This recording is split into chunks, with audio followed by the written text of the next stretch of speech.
chance to hear it, so let her tell it. People on the streets say Sabrina speaks. Tune into the show, she will let you know. Tell all your friends and family.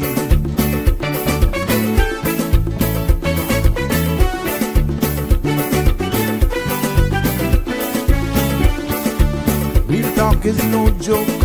You get the news straight up from grassroots and concerns. You hear with some people gone. So tell all your friends to tune in to Good evening, Cayman. I'm Sabrina Turner, and welcome to Sabrina Speaks, your daily dose of clarity, truth, and community insights. Every weekday from 5 to 6:30 p.m., we're tackling the issues that affect you. From national headlines to grassroots concerns. Whether you're in traffic or winding down your day, this is your chance to hear it straight and speak your truth. So buckle up, Cayman. We're not holding back. This is the show. We gotta let you know. Now we got to go.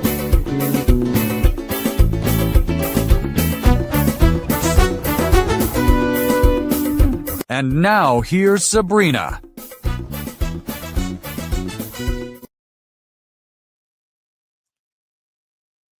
Good afternoon, Cayman Islands. Good morning to our global family. Welcome to another episode of Sabrina Speaks, Voices of the Islands, Conversations for the World, and the podcast where voices rise, stories unfold, and inspiration takes center stage. I'm your host, Sabrina, and it's good to be back with you for this Monday. And after quite a busy weekend. Oh, yeah. I don't know about you guys, but lots been going on. Lots of people that I saw over the weekend. And it's amazing the type of conversations that ensued. I'm just getting all of my links up here for Facebook, Instagram. And yeah, great things are going on behind the scenes right here on cmrtv.com and the entire CMR family. And we're good to see the fact that we are making progress. As we continue to build this space, the content is definitely out there, and how we deliver, how we show up is key. And this is why it's important to have you all a part of this family once, and to keep it alive. Without you, it's not possible. But let's getting into this Monday. The content you're about to hear, including any discussions or opinions from myself, guests, or participants, is intended solely for general informational and entertainment purposes. It's not a substitute for professional legal, medical, or financial advice. So I encourage you to consult with a qualified professional for your specific concerns. Bridge Media Limited and all its affiliates disclaims all liability for any decisions or actions taken in reliance on the information presented. And yes, please don't forget to follow, like, share, and subscribe so that you don't miss an episode. And again, we want to thank you to all of our new followers and subscribers. I see you. You're appreciated very much. 936-8255 is the number to participate in our discussions. It's always good to get your feedback. I love to get your feedback. And it is Monday. Yeah, why not? Happy Monday. Happy Monday. I know it's hard. We got used to that long weekend last weekend, and there we go. Let me put this banner up top here. It's better, I think. There we go. I think we were used to the long weekends, and hey, people said we want a shorter work week, right? What's your take on that? But yeah, there we have it. Now, what's happening this evening with our weather before we get into the nooks and crannies of our discussions today, which again, you are a part of it. Without you, it is not possible. The synopsis calls, and this is the weather forecast compliments of the Cayman Islands National Weather Services. The synopsis calls for a surface low to the west of the Cayman Islands that will support cloudiness and showers, which is expected to spread over the Cayman area for the next 24 hours. Now, satellite images show scattered showers north of the Cayman Islands, moving to the northeast. The forecast for tonight calls for partly cloudy skies with a 40% chance of late night showers and possible thunder. Temperatures will fall to the mid 70 degrees Fahrenheit and winds will be southeast at 5 to 10 knots. Seas will be slight with wave heights of 1 to 3 feet. Now, tomorrow's forecast clouds for partly cloudy skies to cloudy skies with a 40% chance of showers and possible thunder. Temperatures will rise to the mid 80s. Winds will be southwest at 10 to 15 knots. And seas will be slight to moderate with wave heights of 2 to 4 feet.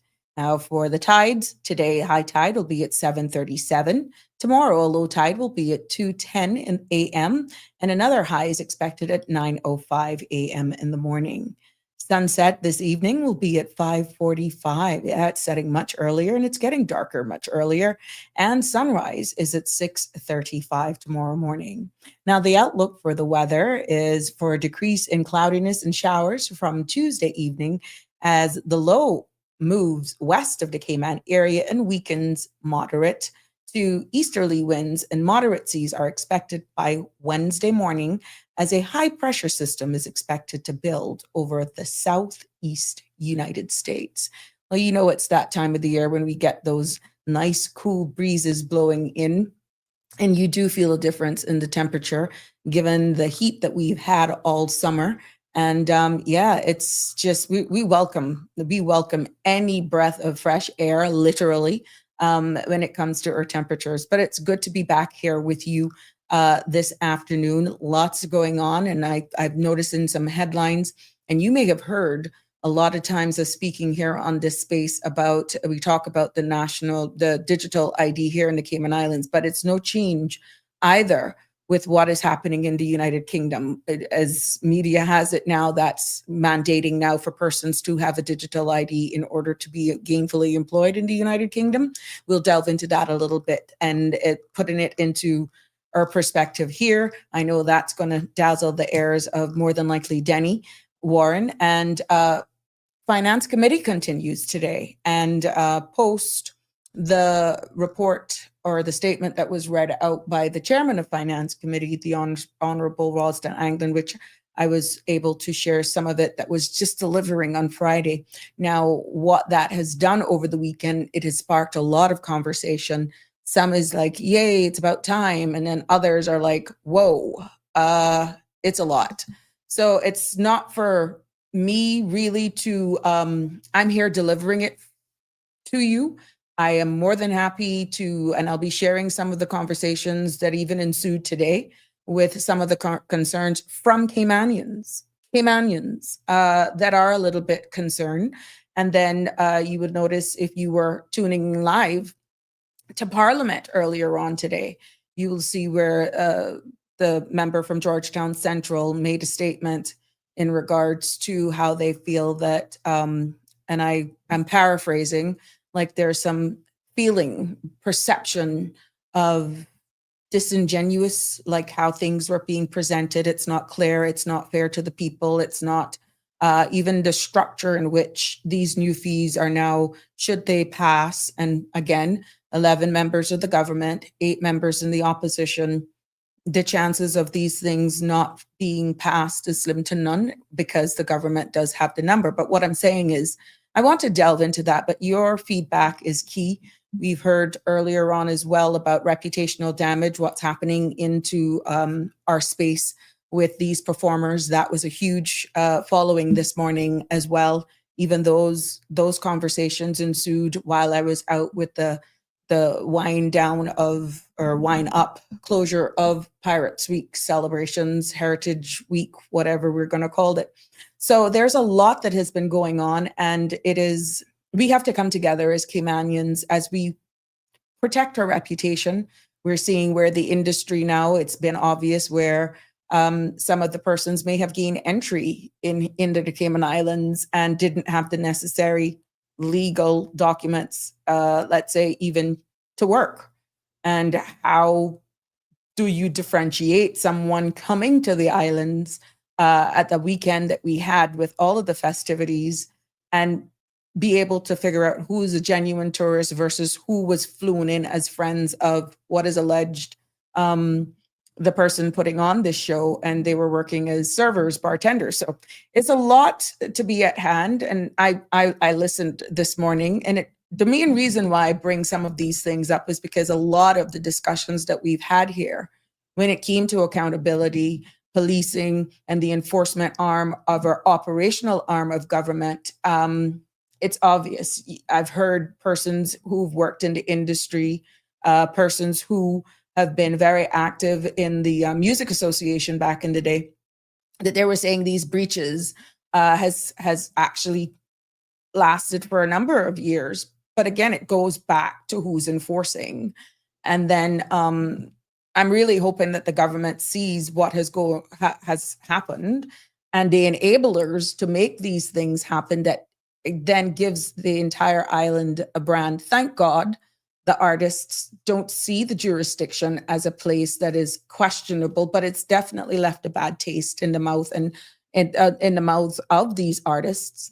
And can you imagine how our people are feeling who actually bought these tickets for this event, only to administrative reasons why they did not get their bang for their bucks? I'm quite sure that this is not the end of this conversation here, but what it has done, I feel it has opened a Pandora box for persons who are holders of liquor license, holders who are persons who are holders of entertainment and promotion license, that this case will probably have the enforcement arm looking at all of this totally different. And it's not going to work unless the enforcement arm do their jobs. And whether the Caymanian national who actually facilitated this event to happen, whether one wants to disassociate themselves or not, there is a facilitator, and that is the Caymanian who has the holder of the license. And again, if that ends up into a legal matter, I don't think, if I were them, I would kind of lawyer up. I would to try and pretty much help themselves. And this is no advice per se. It's just that the reason why I say that is because for what's already in the public's space, if there was contracts entered into, once their name is a part of that, I can't see where they can dodge it.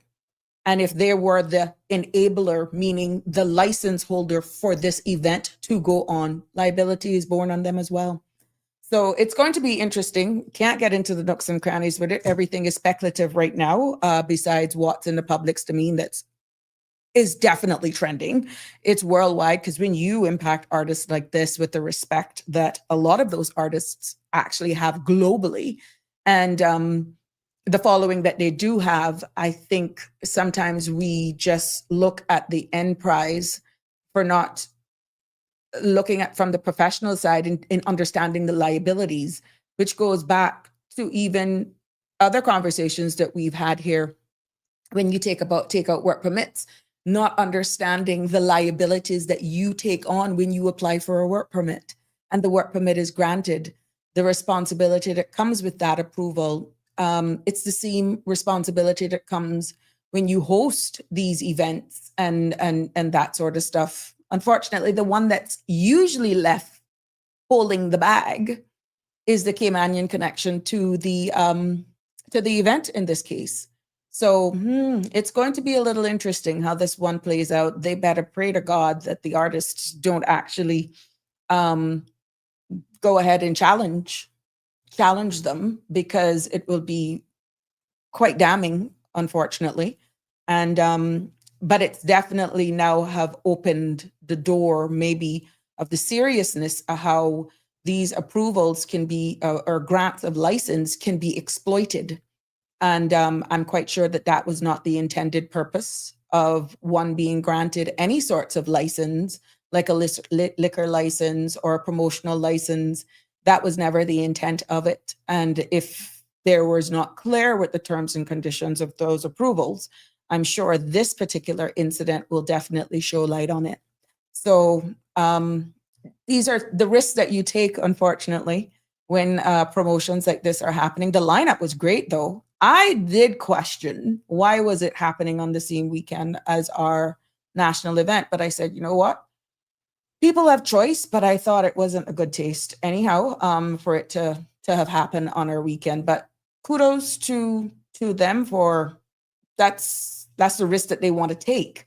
But it speaks a lot at the end of the day then as to why the turnout was so low, but yet we had so much showing up to our festivities. Okay, so it's going to be very interesting how this all unfolds. But it's good to be back with you. For those who are just joining me, good evening. Happy Monday. Miss Barbara G, good evening. How are you, my love? Good to see you. Hey, Marshall, how are you doing? Mitzi Thompson, how's the weather up north? Hope you had a good weekend and everything is okay with you. Hi there, Miss Barbara G. Good to have you. And have you all here. Hi, Connie. Good morning. Oh, really? Where are you, in England? This is not Sandra. I saw you. Connie Bonnie, it's good afternoon, my love, but it's morning somewhere. It looks like it's 5 o'clock somewhere. Yeah. Donnie, how are you? Did you enjoy the weekend festivities, or did you go out? What was that like? Yeah, I'm hearing of some unfortunate situations out there with an incident that took place, and it's pretty sad. I'm happy to hear that the victim was released from hospital or self-discharge. I think that's where I read on in the media, and that all families there are doing well. So could have been worse. But yeah, that's now in the hands of our authorities to investigate, and I'm just happy that it wasn't any worse. But from all accounts, though, it looks as though the final night of Pirates Week, they really brought it home, which begs the question. There were international guests that were performing, right? And it was amazing, the crowd, and looking at the space, the pictures that I'm seeing. I'm sorry, I was at Cabana. It is what it is. And I had a blast. But I am so impressed at the amount of people that were out despite the rains. And even when the rain came down, people were just out. They were in the vibe. They were in the mood for the event, despite the disappointment with not being able to see the drone show. And FYI, from the ministry, that will now be done on Tuesday for whatever reason, that they made their video stating that, it was for safety reasons and whatever happened. Yeah. So, but I was very impressed for the amount of people understanding we had so much competing things happening. There was a football match, I think, that was happening we had Antigua, I think, that was playing our Cayman national team or whatever it was. There was some football match going on. Then we had the Christmas tree lighting, at Camana Bay, and they had a large showing. And then for the amount of people then that I observed going into town, Image, family and friends were out there, and it's amazing. It looks as though, I would say at the end of the day, all events were pretty much well supported. So kudos to coming out there. But I did hear disappointment when they realized that the drone show was not happening. I did hear that. And it was really, really sad. So yeah, but let's see the show up on Tuesday. It's cold, Marshall. I can imagine. Yep. Yeah, Connor, you brute. I caught you. It's good evening. Yep, Miss Lucille over there in the UK. I am here, Sabrina, not sleeping yet. Stay safe. Blessings. Where is Michelma? Look like no, Michelma is still in a grieving stage, Miss Lucille. Remember, she had a tragic accident in her family with the loss of a nephew. So she's getting ready, if not already about to go. I think she's going next week. So I can understand her being absent from social media in this time of her loss. She is greatly missed. We know that. She is every podcast's dream, to be honest, because she definitely fills that spot for you. She keeps you going. And yeah, but that's why. So Miss Shalma is still there grieving the loss of her loved one, and she's going to be off for a couple of days. So again, our thoughts and prayers are with her. For everybody celebrating birthdays today, happy birthday. For everyone who celebrated them over the weekend, big shout outs to Carol. Yeah, she's still celebrating her birthday this weekend. She's my hairdresser, and I know she's going to be angry with me because, yeah, I didn't get to her brunch. Anyhow, long story, she'll deal with it. I'm quite sure she'll burn me the next time I sit in her chair, but that's what love is like between me and her. But for everyone, again, who is celebrated a birthday this weekend and is celebrating a birthday today, happy birthday to you. And I wish you many, many more. But yeah, your participation is key. Your participation is key. And I want to get into a little bit of what is happening right now with what was actually, I'm going to find my notes here. What was actually, it was so much information this weekend. Oh, yes, Bon, yours were the 15th, Connie, Bonnie, OMG. Don't you worry, my sweet. Don't you worry. Don't you worry. Connie, that's how bad it was. Oh, how bad of me. You see what happened? That's because you guys give me so much advance notice. Yes, yes, yes, yes, yes. Don't you worry. I'm going to do you. I'm going to do you up. You got to now, you got an opportunity to send me one or two more so that I can do a nice reel for you, please. Yeah. No. That one really slipped me, to be honest with you, Connie Bonnie. I'm going to be very honest with you. It was just a lot going on this weekend. And it's one thing doing it live, like during the week, but I really got to do that. But don't you worry. You are family. You're a fan. Oh, yeah. Yeah. Yes, you were the 15th. You see? That's how we know we missed Shalma, because she would have reminded me. Oh, yes, she would have. But yeah, Connie, I hope you had a good weekend. Probably all pampered. You were probably somewhere getting all rubbed down, massaged, and all sorts of stuff. Yeah, remember, we still got your Ted Green thing. We got to arrange to get that to you. And to Monica as well. I know you were under the weather. We got to arrange for drop off for delivery for that for you. So there you go. But yeah, happy belated birthday to you, my sweet. But on Friday, the reason why I'm coming back is because this is a spillover into what is happening right now. Parliament is still on. And I've gotten a lot of feedback as well.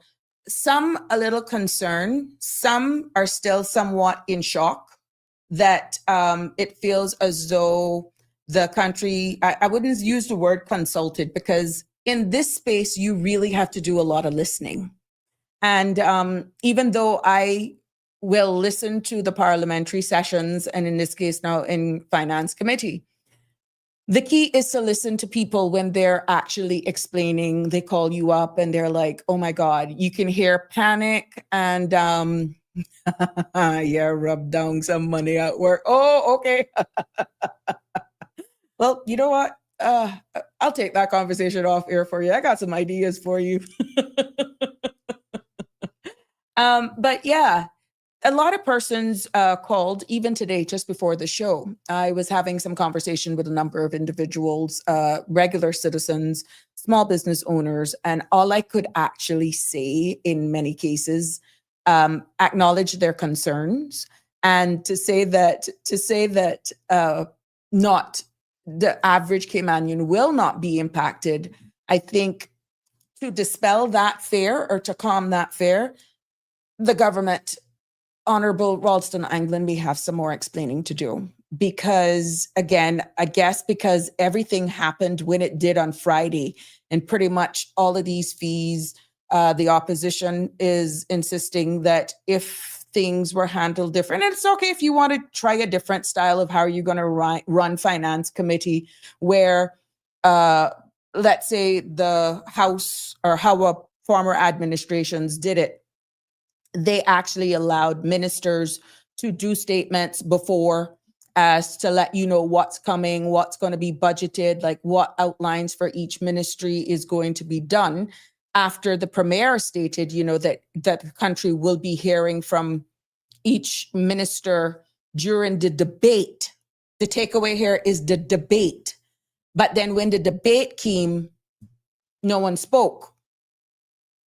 It seemed as though there was some cross communication there. And then you heard the opposition, mostly the member from Georgetown Central, saying, what's wrong? You've heard Mr. Roy McTaggart was aggrieved. You heard the leader of the opposition was aggrieved. Contrary to what anybody wants to say along political lines, who did water, who sold out, who, whatever the case may be. When you're down in Parliament and you're dealing with a budget, the country, you owe the country an explanation as to where these funds are being allocated. We have a budget of $2 billion split over 2 years, 1.25 billion per year.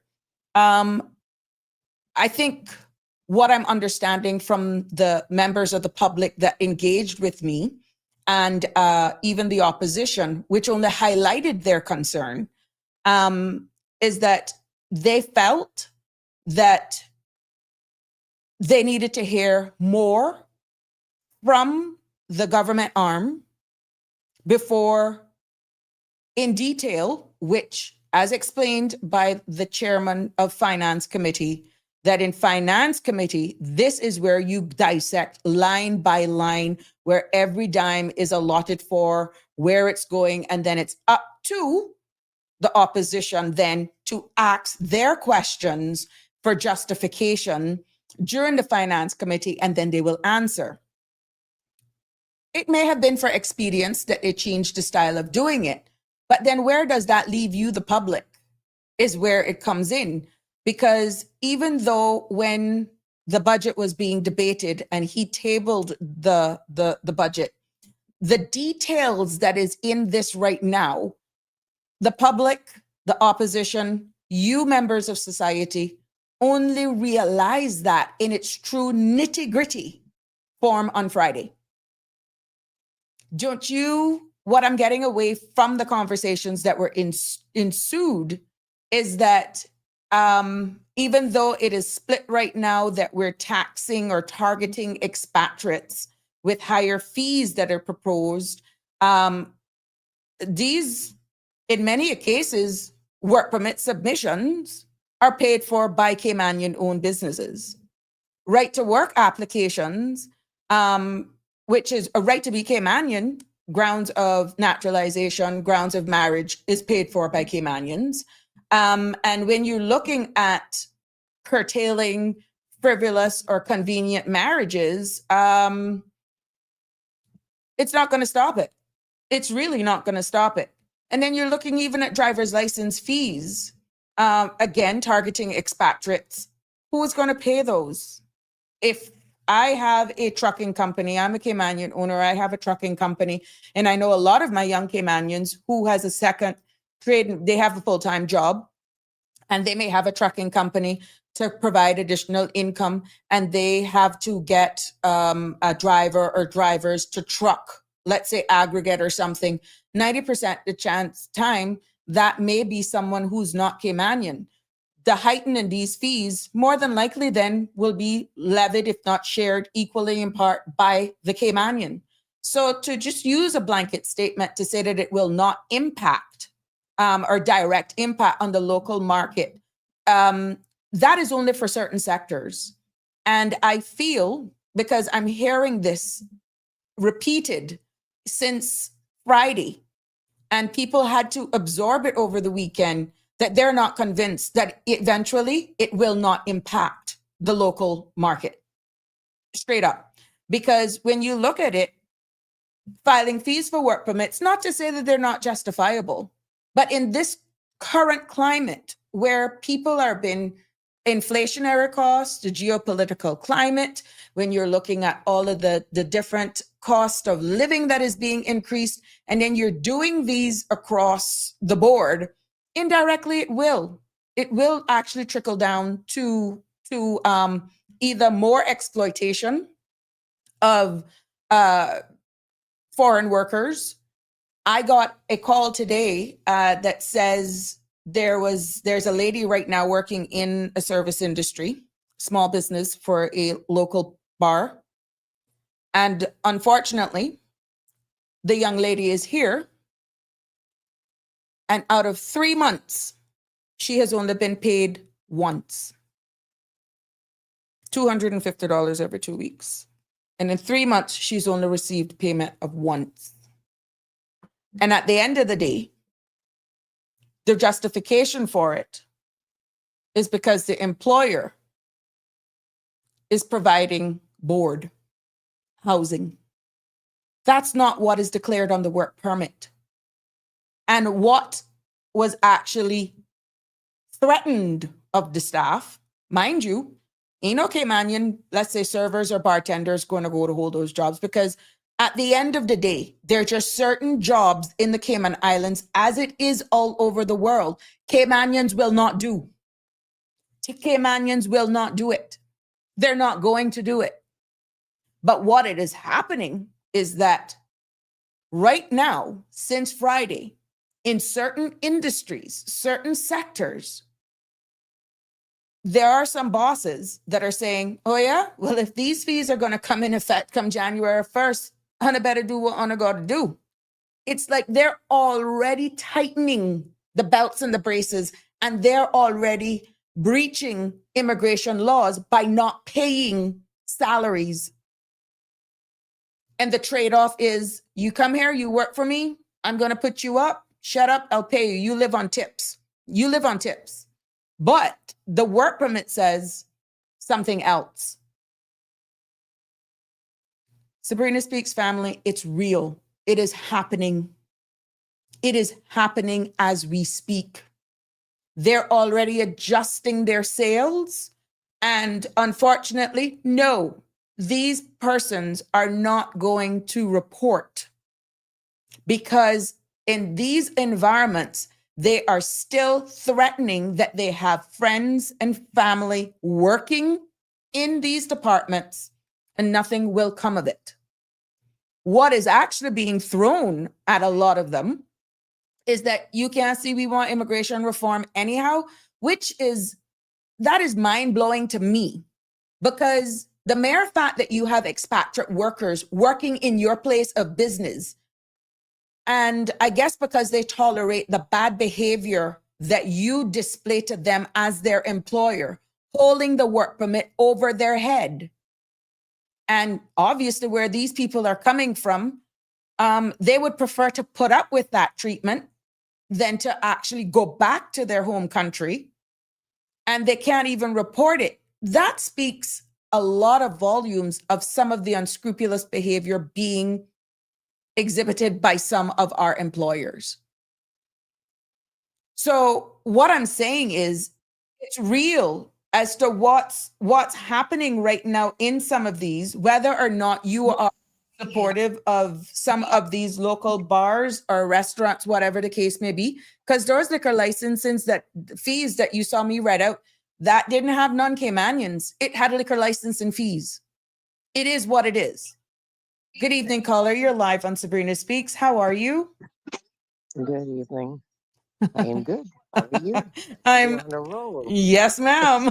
No, it's amazing. I just got so much information because people really engaged with me this weekend, and I'm getting it live. I'm trying to listen to the finance committee, and I'm trying to be as nonpartisan as possible, but to let it out there that our Caymanians, Miss Barbara, are not speaking. And there are a lot of indigenous Caymanians that are a bit concerned as to how this was just thrown. They understand government has to make money, but it's very obvious that they're targeting expats, and there may be some legal concerns about how this implementation has been done. They're not against some of it, but how it's being done, there could be some challenges. Now, whether the government consulted with their in-house legal counsel, did they consult with the employment of statistics? Because when this was done versus when some report was given, it was even questionable. So go ahead. Don't want to take away from you. Well, my concern has always been, I guess I would have to say forever, because I have reported and complained to government. You're talking about having people come in and being taken advantage of that are working because they live in they don't pay them a fair wage, Mm-hmm. and our government is allowing people to hire one person, paying to maybe 8 to 1,200 a month for caregiver. Mm-hmm. Now that person is expected to work 24/7 Not because according there's to no the work second. permit. Not according to the Ho- work permit. You see, there's Listen no to me. enforcement. There's That, nobody that, double checking it. well, let me tell you, I have reported it up and down. And when my brother Mm-hmm. was in need of helpers, and he was in the hospital because he was completely paralyzed. He was multiple strokes. Mm-hmm. And when I said to the doctor, I needed two letters for two helpers. They were saying, "No, you don't. You can just use one." I said, "Would you work 24/7 for somebody?" Huh. I said, "That's just you. That is just modern day slavery." Mm-hmm. Mm-hmm. I said, "You know what? I either get two helpers, or you have to keep him in the hospital. Mm-hmm. It's up to you." The next day, I got the two letters. Right. But they are making it okay to hire people. I know one right now that I have been telling her she should not be working this 24 hours. She gets a part of one day off per week, a Mm-hmm. part. And that is a 24-hour job for 1,200 a month. Come on, be for real. Oh my. This is a client that Cynical pays for her. These are older people, and but that's not the only one. Mm-hmm. Mm-hmm. Some of them are only getting paid 800 a month because they're living in. They don't have any choice. They're prisoners. Mm-hmm. Mm-hmm. So that has always been my complaint. It's Mm-hmm. unfair. I cannot expect to do to someone what I would not want done to me. Mm-hmm. And Well, you're not going to get Caymanians. Number exactly. one, you talk about you said Caymanians not going to do housework, but a lot of Caymanians won't hire Caymanians because we're too small a country. Everybody know everybody, and Yes. everybody know everybody. Yeah. Well, I heard that from a number of persons. That was the Yes, concern. because I common don't sense want is my own common in sense. my house because we all know each other and my business is going to be all over the place. So I prefer to Correct. employ somebody that I get to know, Hmm. but at least it's not a local. So like it is in the United States and Canada, all around the world, there's always going to be a small sector, certain jobs that your locals will Hmm. not do. And not only Correct. that, but your own indigenous people will not employ Correct. locals into their home. Correct. Yeah, you've got to think once, twice, or maybe four times before you even think about doing that. Mm-hmm, 'Cause mm-hmm. it's too close. Yeah, yeah. It is too close. Mm-hmm. Now, at the end, Familiarity breeds contempt. correct. And Thank you very thank you, much. my love, for your feedback. Yes, yes, yes. Stop. Sure, bye-bye. I said, thank you, caller. Yes, there you go. So that's another one agreeing with you, Miss Barb's. Definitely. But yeah, there are just some of these job titles that came on. I have had numerous of conversations with even some of our seniors, and they are, well, I don't know what's going to happen when my helper gone now because I don't want him in my house. That's what you're getting, right? But there is also a different sector as well that skills. I have spoken to a number of people, and I know Johan had called the other day. I have spoken to a number of persons in the construction industry. And let me tell you something. It's not that any Caymanian company would not want to employ Caymanians over work permit holders, even before some of these new fees that they're talking about right now will go into effect come January 1st, should they be passed. Anybody between that in the construction industry and the workman's compensation that they have to pay, medical, pension, all of that sort of stuff in the construction industry that is required by law. When you look at all of that, this $8.50 that come into play did not impact the construction industry. But whether you like to hear this or not, We are Caymanian society. Yes, we are the gem of the Caribbean. But I'm telling you, that luster is fading based on how certain things right now are being implemented. There are Caymanians that are speaking. There are Caymanians that are fearful. There are Caymanians that are rejoicing over this, but there are also Caymanians that are already feeling the impact of some of these persons leaving, and they're trying to replace them with their very own Caymanians. But then again, some of the reports receiving back is that, especially in the construction industry, when you check their resumes, they have gone through 7 employers in less than 1 year. They have multiple employers. They're not consistent with coming back to work. Please do not read me wrong. I am not saying this is every Caymanian. But you see, in certain industries, when contracts, deadlines, skill sets, specialty skills are needed, you cannot mess with a person's income when it comes to running their business efficiently and calling names on work permit to say, well, I'm going to hold up this work permit because you need to employ Connie Palmer. Connie is the one that you need to apply. I heard that she applied. But Connie Palmer, I gave her a chance, and maybe her personality doesn't work with the environment. I don't know. You understand what I'm saying? But that may be a little far-fetched. Connie Palmer, if Connie was a drywall installer, but she's only good as a drywall installer, helper until she perfects the craft, the skill. Who would you want? It's not that you have anything with Connie, you know. It's not that you have any issues with employing Connie. But if Shaka Zulu is a male, because I don't know who Shaka Zulu is. If Shaka Zulu, for example, or Jim Norris is the one that I want, but he's on the work permit. He has 10 years experience. He worked with me for 5-10 years. He comes back. I would want him because I know Jim is willing to work with Connie in order to upskill her. All during that time, they're waiting. And the board then holds up the work permit at the end of the day, waiting for Connie to be caught up to speed. But yet there's deadlines. The developers are complaining, I'm left behind. But guess what's happening now?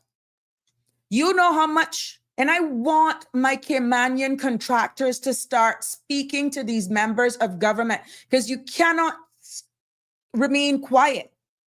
There are a lot of persons out there right now, Caymanians in the construction industry, that are actually actively seeking skill set men in all sectors of construction, be it to finish work that's about to start, and they're just not available. They are looking to hire locals, but even when they try with them, there's no consistency.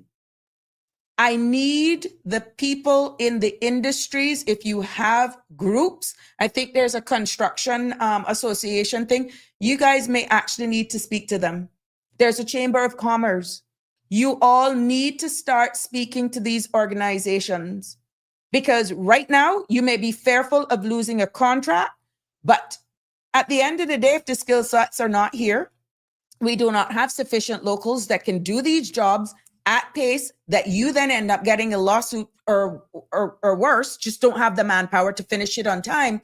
There are groups out here that are supposed to be advocates in your best interest, but more so, the policymakers, your elected arm, they have a right to listen to you. They have a right to hear you out.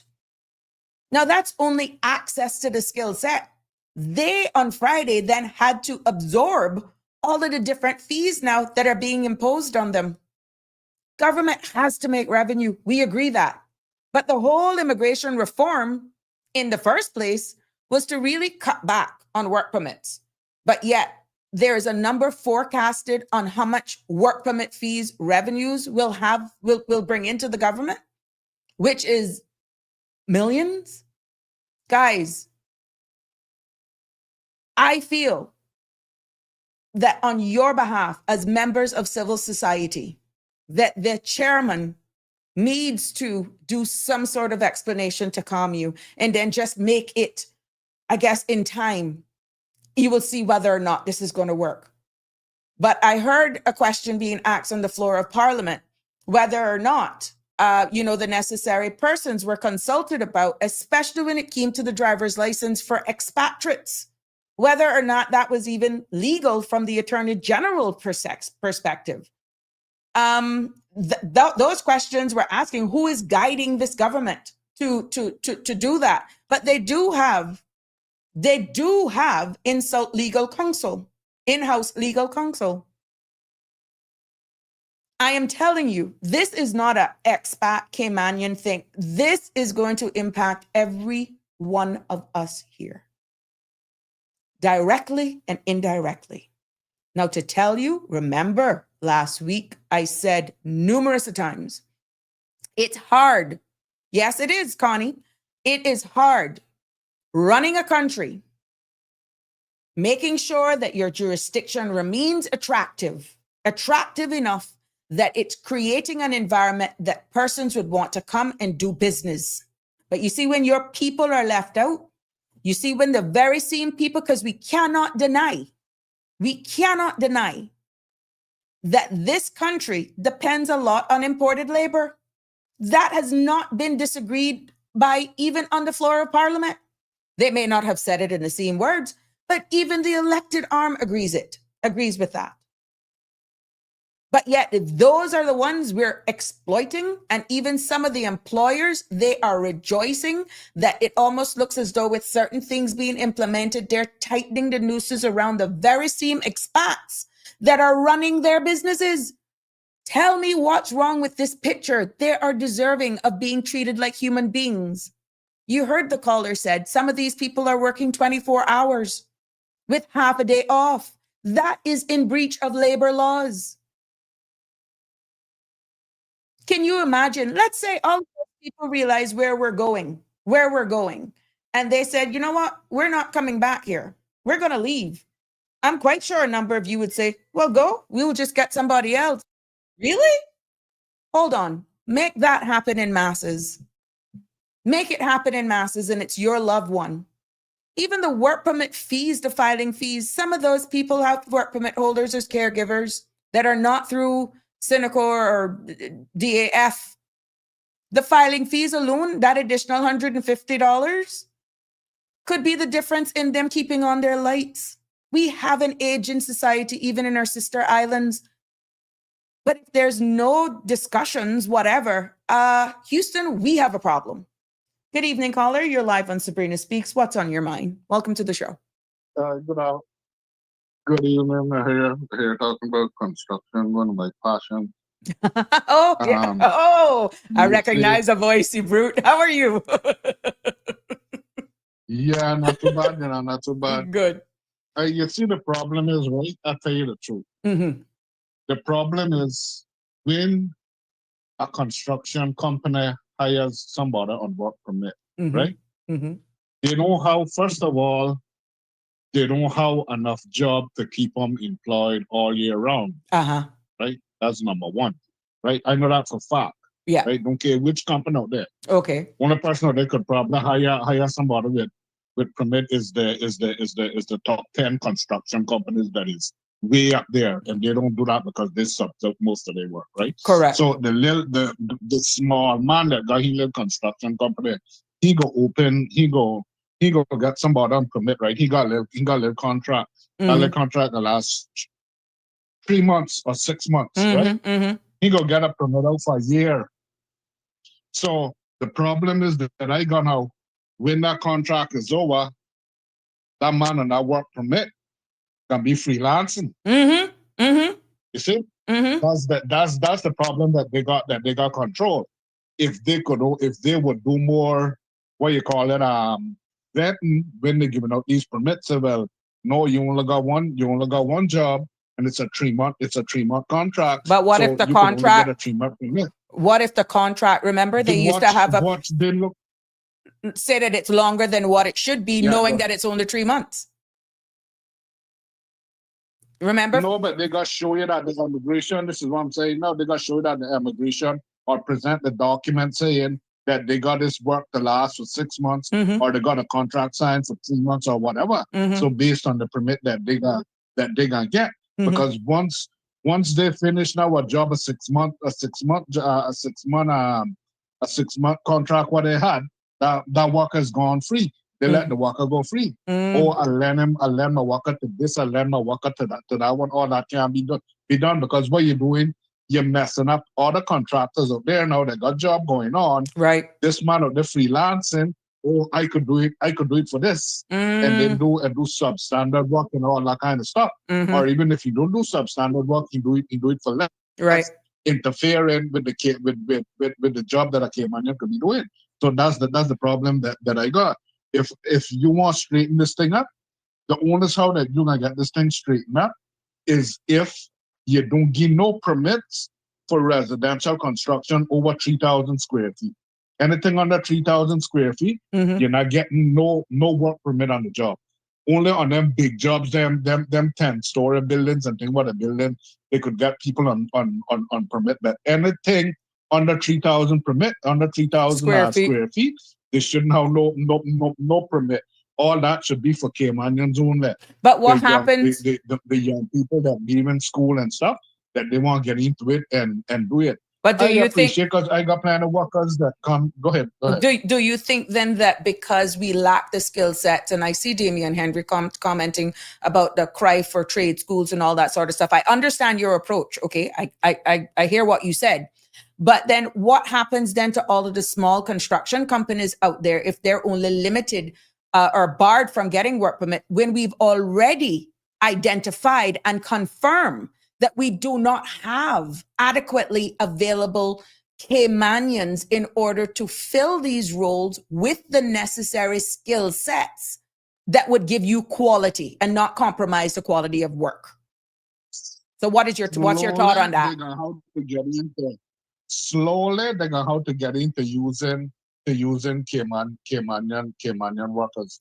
Slowly. Yeah, It's gotcha. not gonna happen overnight. You see people thinking this can happen at the snap of a finger. This not gonna happen at the snap of a finger. This it gonna take slowly. It gonna take slowly. People, the children leaving out of school, and you hire them. That's how I got into the trade. I've been working in the trade from time I was 12 years old. Right. You know, I did it on summer vacation, and then when I got out of school, I just worked my way up the ladder. So the same thing, just learn it stage by stage. So it's plenty of people out there that is willing to do it. Now, what I'm telling you now, the big time construction, The big companies, jobs, yeah, anything over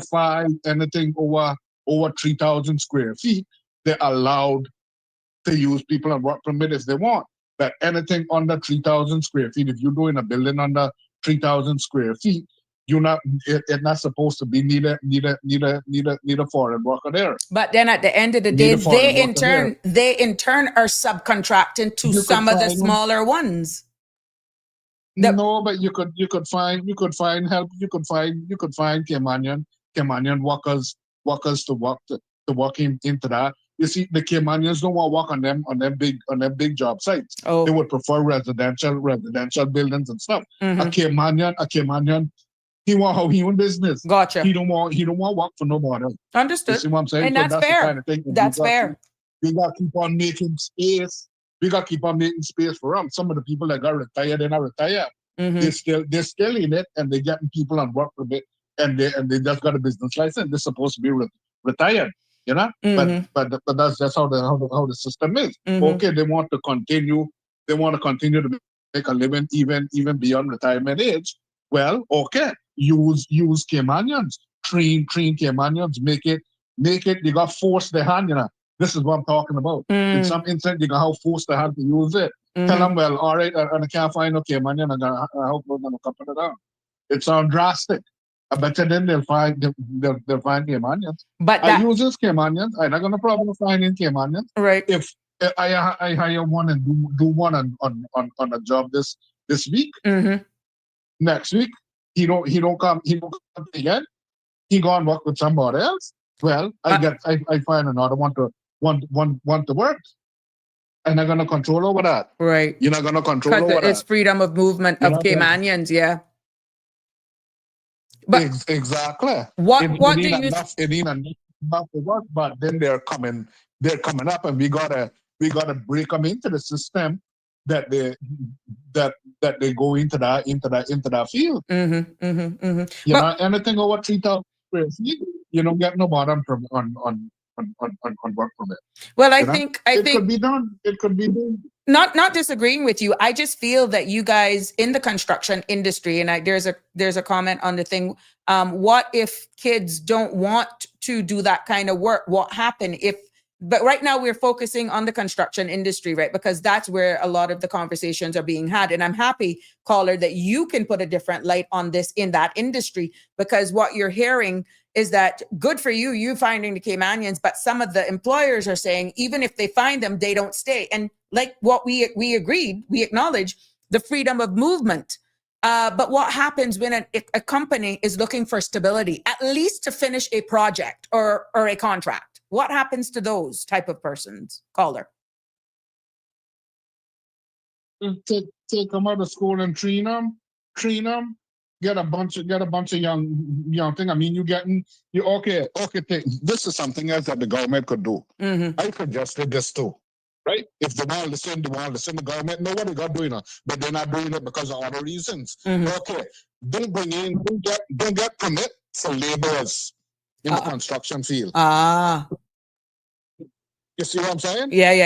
Okay, you can only hire Caymanian laborers. If you got Caymanian carpenters or Caymanian tradesmen, well, that's good. You hire them. But I'm just saying, no permits allowed for construction laborers. And if you want to categorize it again, well, then put it under that square footage, under 3,000 square foot project. If they want to go, of course, on them 10-story building and stuff, you need hundreds of men. Right. So that is something different. But I'm just talking about residential construction, remodeling, and all that kind of stuff. I mean, you're doing a little fence. Contractors doing a little fence, and they got 10 people who done work permit. I mean, come on now, man. It's ridiculous. You know what? You're getting too used to foreign labor. I call it be addicted to foreign labor. That's an addiction. And then once you get addicted, you're gonna say, no, I can't do no better. Right. You know. But if you treat the Caymanian right, that's a different story. You know, treat them right and pay them right, and then they gotta stay.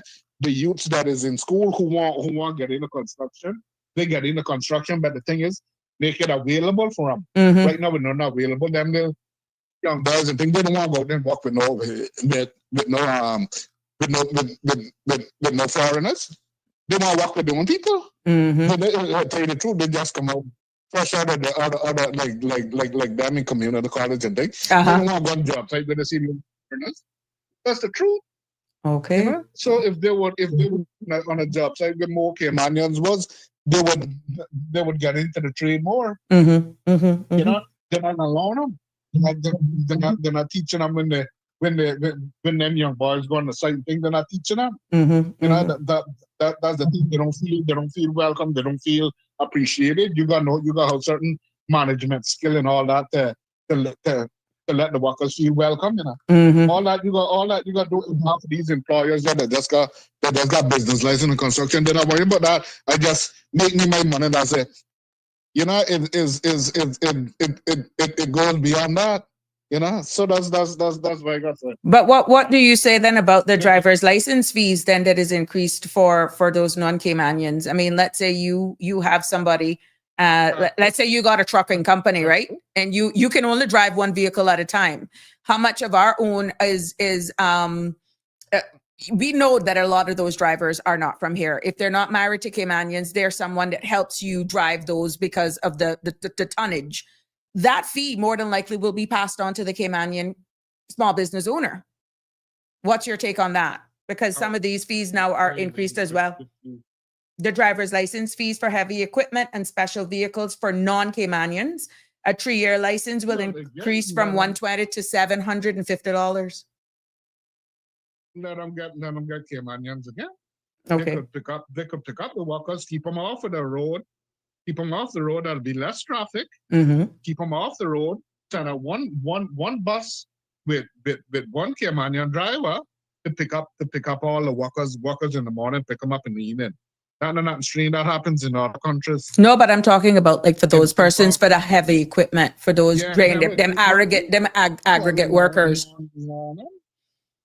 Teach them how to do it. Then they get group 4 license. Yeah, lawn Caymanians out to drive. Mm-hmm. Yeah, lawn Caymanians out to drive. Okay. Anyone would like to do that, then I do construction, they would like to do that too. Mm-hmm. All throughout, it's not gonna happen overnight. You see people keep on thinking it's gonna be a microwave solution. It's not gonna be a microwave solution. Because we're not starting to do nothing. Mm-hmm. We got to start. Mm-hmm. We Gotcha. got to start, and then slowly, we gonna get out of this addiction of foreign labor. Gotcha. Hear you. Good hearing you. Yeah, man. All right. Thank you. Good to hear from that caller. Hey, Denver, how are you doing this evening, my dear? We got just to keep up with some of the comments while that caller was participating. 936-8255 is the number to call to get your opinion on some of these things in regards to what's happening. And I'm seeing where persons are saying that if they were given the option, this is an expatriate. What I'm saying is give us the option if we want to leave and don't return. I am getting the fact that that is persons being able to tap into their insurance, but they are saying that that money is until they get age 65. So Ray John is saying that they would opt to leave based on what they're seeing here, if based on having access to their pension. So that's a different statement being made there. Barbara G, a simple solution would be to have a fee for an extra month only for a 3 months to 1 year. What the caller was alluding to in regards to 1 year work permits being granted, and let's say a project is only 3 months, that then the work permit remains in effect, but then the employer do not have sufficient work for the worker to do. What happens many a times is that sometimes these jobs are finished before, and when these work permits are being applied for, there is a list declaring the amount of works that that company has lined up. And the contract should actually accompany that work permit application that will show that the company itself has sufficient work for that employee to engage in for the duration of time of the work permit. But we all know it's a case-by-case application. Some of these contracts could fall through, some of them could be delayed, but they still have the work permit, the worker there. And this is why this freelancing is happening. Caller, good evening. Welcome to the show. How are you? What's on your mind? Evening. Mm-hmm. The fees that they're Proposing. Mm-hmm. on non-Caymanians. Do you identify the free cheese in that proposal? Look here, I'm just trying to get over it that locks. I think, caller, free cheese is one thing. The forecasting of what they're estimating to actually make in certain industries, I don't know where it's coming from. And I'm hoping that they had some serious sit down with ESO before coming up with these numbers, and the factoring of they must be sure that they're totally dependent on getting these type of revenues in order to successfully pass this budget. But what if it goes south and they don't get these revenues? What happens? Well, whether they get the revenues or not, it should be obvious to everyone that the customer foots the bill. So what do you mean it's not going to affect us? Right?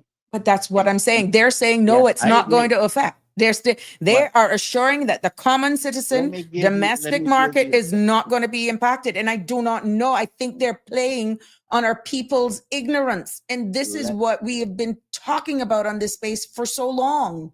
Let me give you a tip. Now, I'll never say this publicly, okay? No, because you're just talking to me. But the way that you can tell when a politician is lying is you just check to see if their lips are moving. Oh, my God. Okay. Anybody who tells you that you're going to apply those types of fees and then turn around and tell you that you're not going to be, where do you think anybody who's being hired is going to place those fees? Mm-hmm. In their goods and services. Mm-hmm. This is not rocket science. Mm-hmm. This is basic business. I know that many times the government fails to recognize basic concepts, but that's just the way it is. Mm-hmm. But here's the thing you need to focus on. The UK has implemented a mandatory Uh-huh. digital ID. Yes, I was going to go into that. Oh, yeah. And what Caymanians are focused on is that in Cayman it's voluntary. But this is mandatory over there now. Well, right now in the legislature, the Cayman Islands government is debating proposals that would lead to mandatory Mm-hmm. digital ID, Mm-hmm.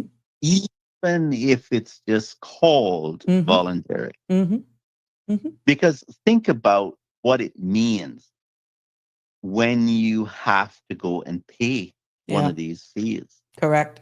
You're Correct. going to have to prove Yeah. whether you're Caymanian or not. Yeah. And so it will result in everything you go to do. This should be obvious.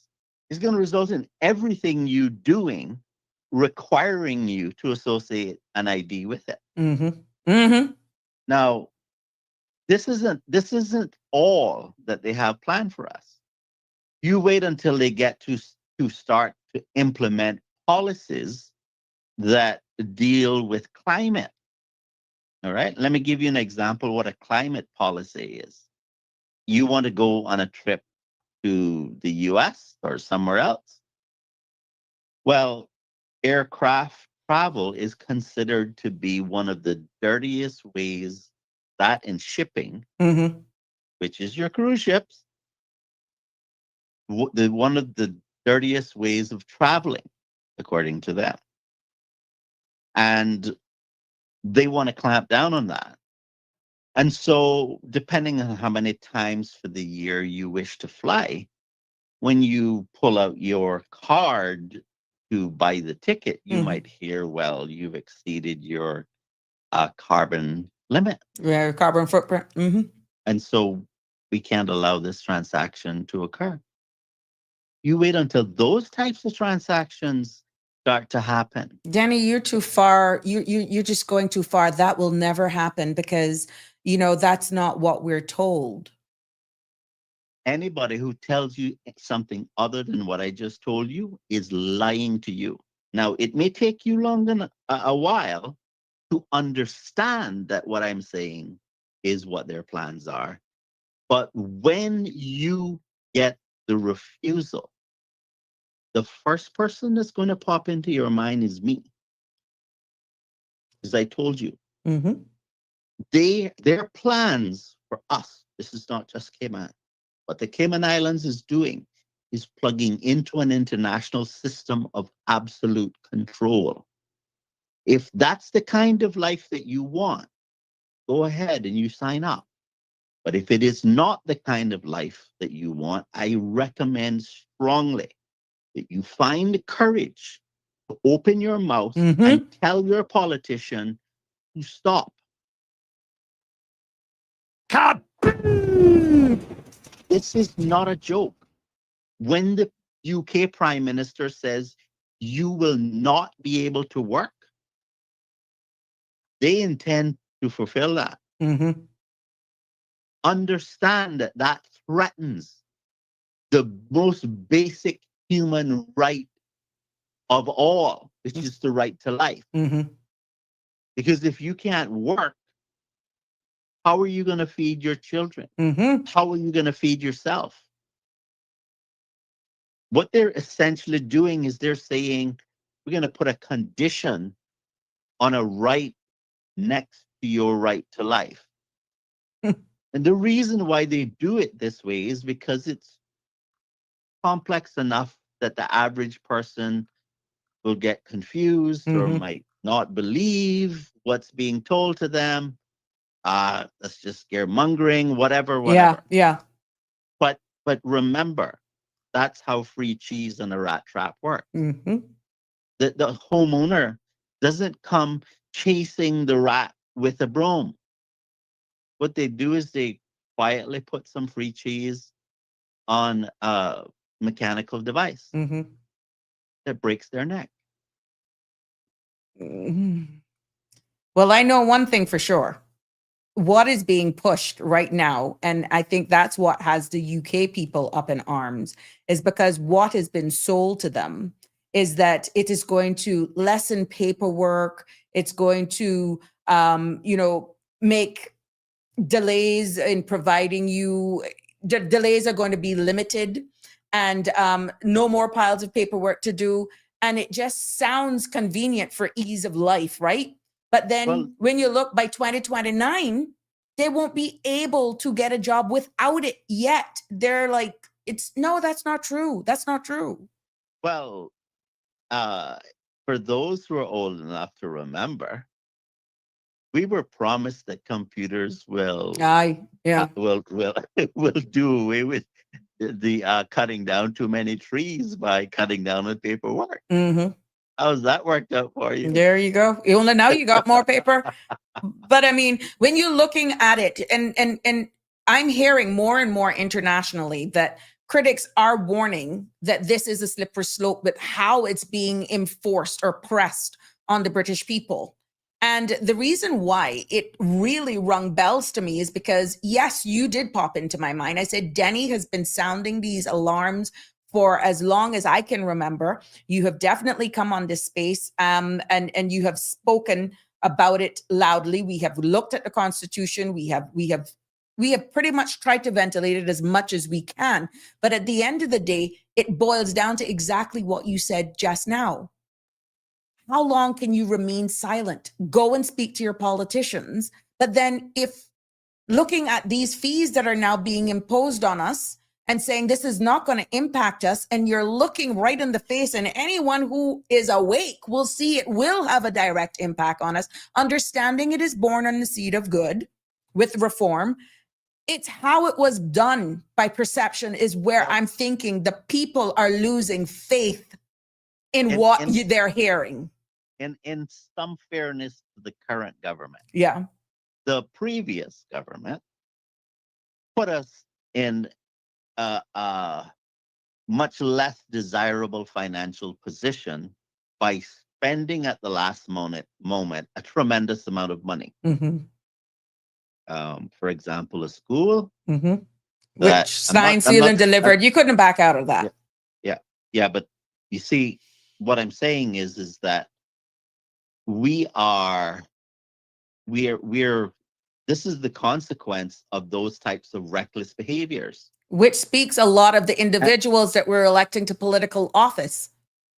And the individuals electing those persons to office who are failing to hold them accountable.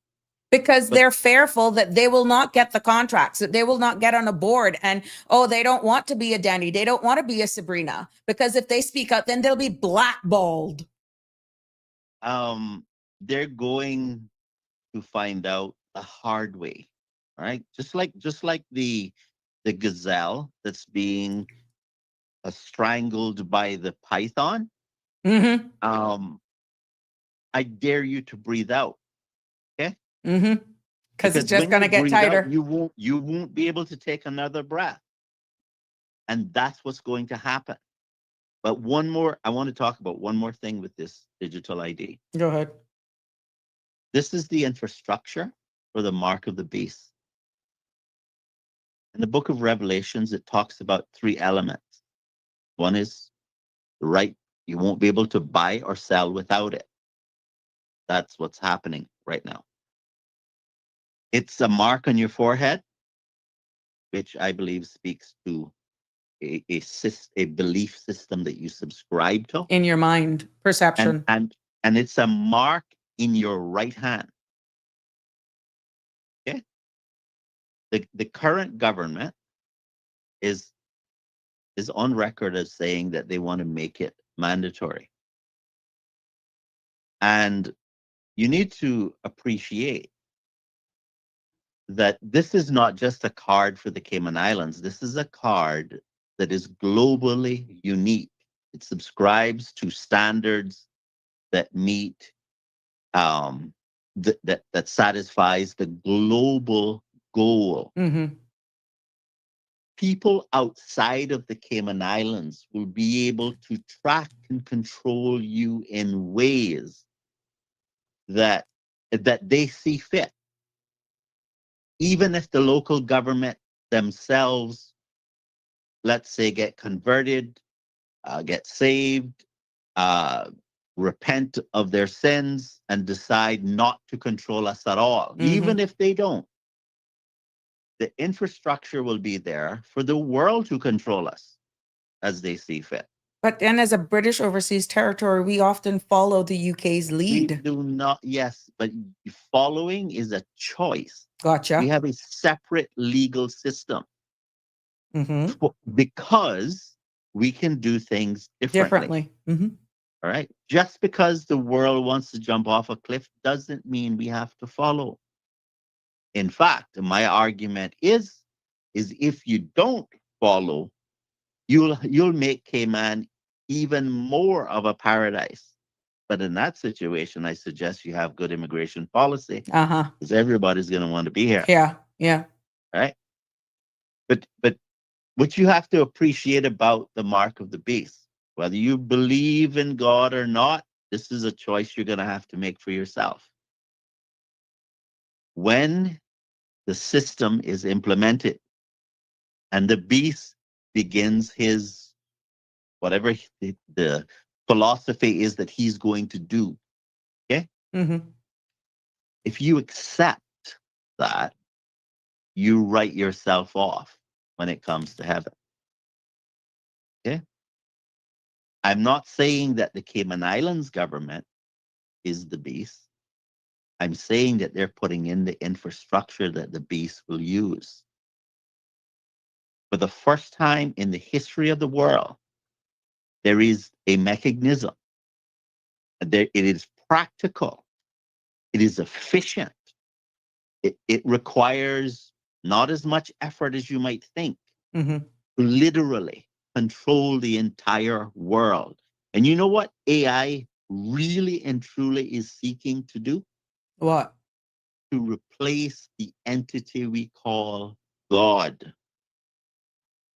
The reason for that is because we are looking to it for the intelligence, is why they refer to it as super intelligence. That's the human version of a supreme, knowledgeable entity. And AI will control the algorithms that control the smart contracts that will make the decisions when you walk up to the counter and say, I want to buy a plane ticket. Mm-hmm. AI is going to look at all of what it's been instructed to do by its programmers, and it's going to say, well, you've already had too many plane rides for the year. So I'm sorry, you can't do this one. And it's going to be not just plane rides, it's everything. If you don't believe me, you go on MasterCard's website. Mm-hmm. Because they were testing it in Canada since, I think, 2022. Mm-hmm. On MasterCard's own website, Mm-hmm. they tell you they're going to estimate what the carbon footprint of the purchase you are proposing to make before they authorize whether you can use their MasterCard to make the purchase. Now, let me ask you this question. Oh, wow. If I sent you the link, actually, Yeah, you so did. you can share it with the public. You did. And here is what you need to understand. What they want to do is to have what is called a central bank digital currency, Mm-hmm. which is programmable.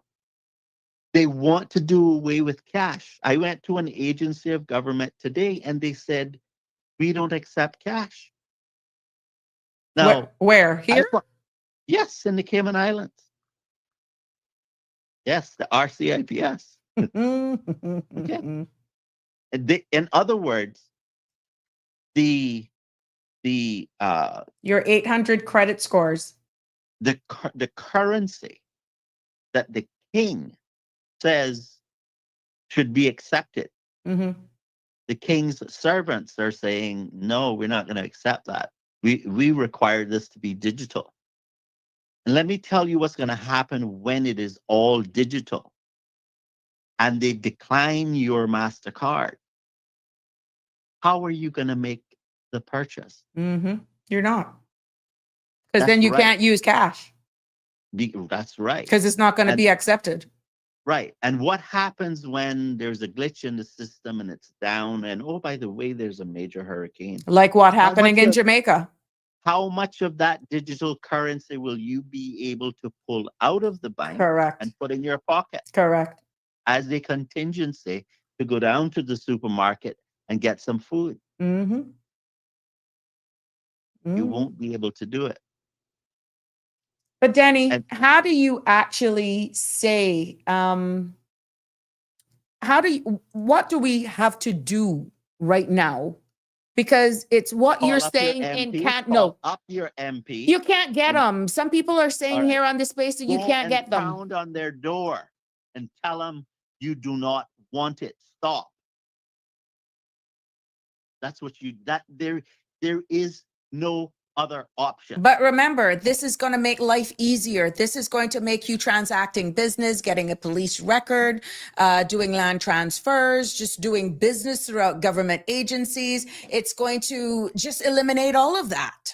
And if I see a rat trap, I can have a full stomach of cheese too. Okay. But will I actually be able to finish the cheese before my neck is broken? No. Deception is one of the key characteristics of these times. Mm-hmm. Governments deceive people like crazy. The Bible says it will be that way. Jesus, when talking about the end times, gave two stark warnings. He said it's going to be like in the days of Noah Mm-hmm. and like the days of Sodom and Gomorrah. And the characteristics that define those two periods is as follows.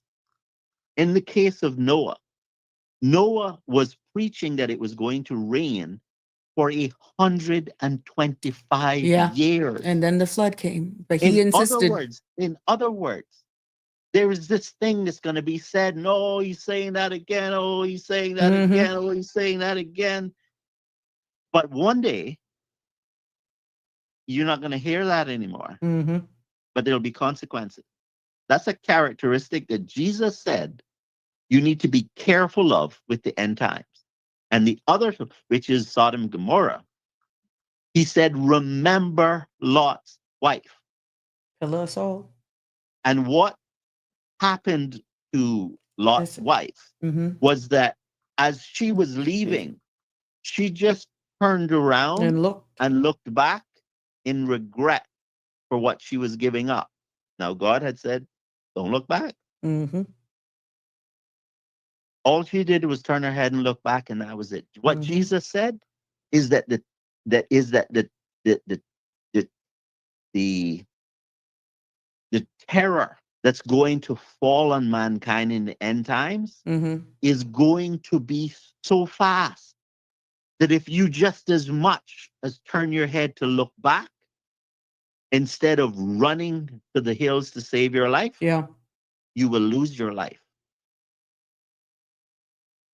So you're not going to be able to sit around and us to pontificate about what we should do. Mhm. If you don't know what to do when the time comes, you're going to lose out. I had a comment that came in as well, not live. Let me read this one. The real Michelle Teresa says, I mistakenly thought I was atheist until recently. This caller is speaking the truth. I now know to be true. Damien says, the government's plan to drastically increase driver's license and vehicle fees for non-Caymanians while exempting Caymanians is misguided. It creates unnecessary division with the community and sends the wrong message about fairness and equality. Revenue generation should never be based on nationality, and placing the burden of increased as high as 300% on one group is both short-sighted and unjust. Policies like this doesn't solve financial challenges. They simply create new social ones. Well, I too agree that what you should do is you should price a service for just to, like, in terms of government is mainly looking to cover the cost and make a tiny bit, to provide other services, right? Mhm. As a way of collecting. Mm-hmm. But I too I don't like the idea of what they're doing by charging expats the way that they are. I Yeah. don't like that. Yeah, What I would I prefer agree. that the government do is take a hard look at whether what we're doing in terms of regulation is actually necessary, and let's make collecting the revenue measures that we already have Mhm. be more efficient. Now I know they're spending hundreds of millions of dollars, and we really need to make sure that we're as efficient as possible Mhm. if we're going to be raising money, because raising borrowing more money is going to raise the cost of living.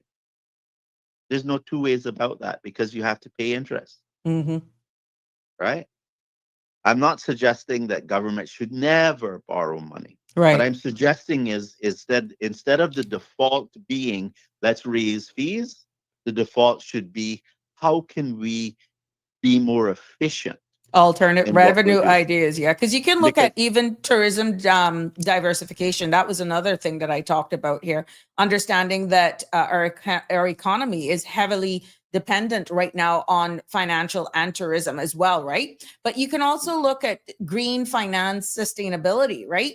We're already a financial hub. So when you look at positioning Cayman as a leader in, let's say, green bonds or even climate finance, sustainable investment funds, stuff like that. And then you got technology and innovation. We're looking at the Maya, this cable to make sure that we are developing to again save the financial industry.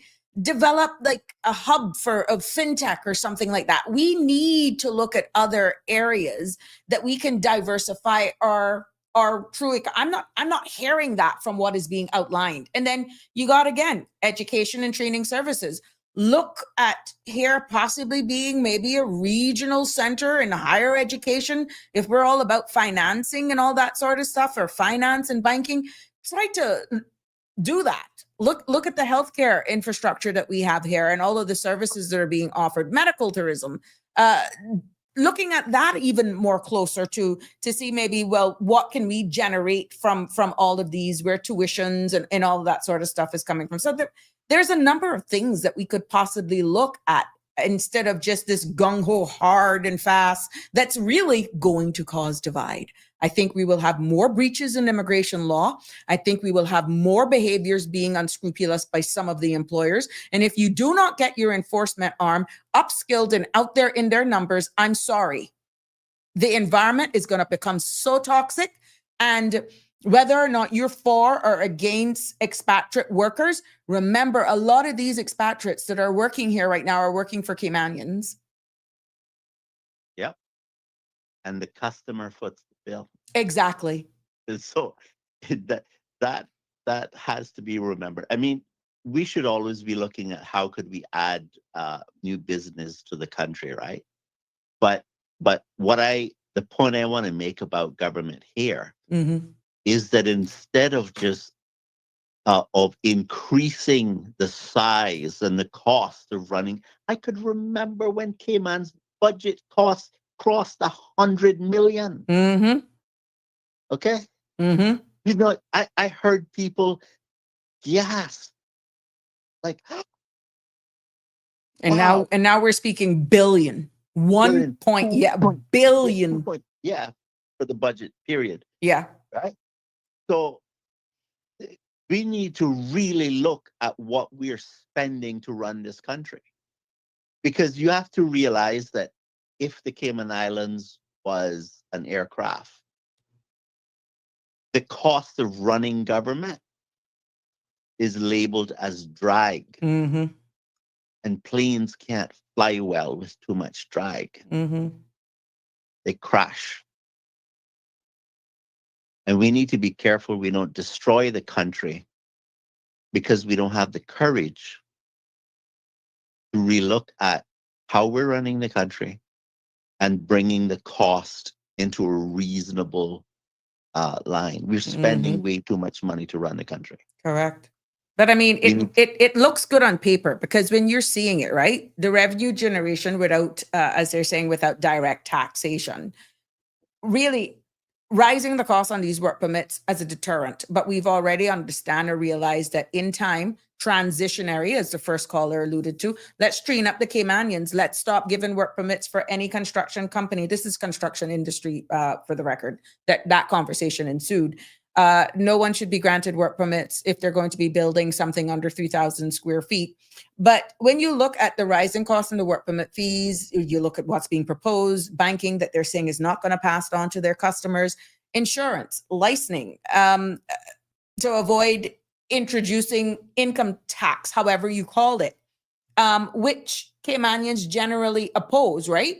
And then you're looking at targeting the expat. This is why it looks good on paper. Targeting the expatriates because that is filling and checking a box that was shouted out loudly during a campaign.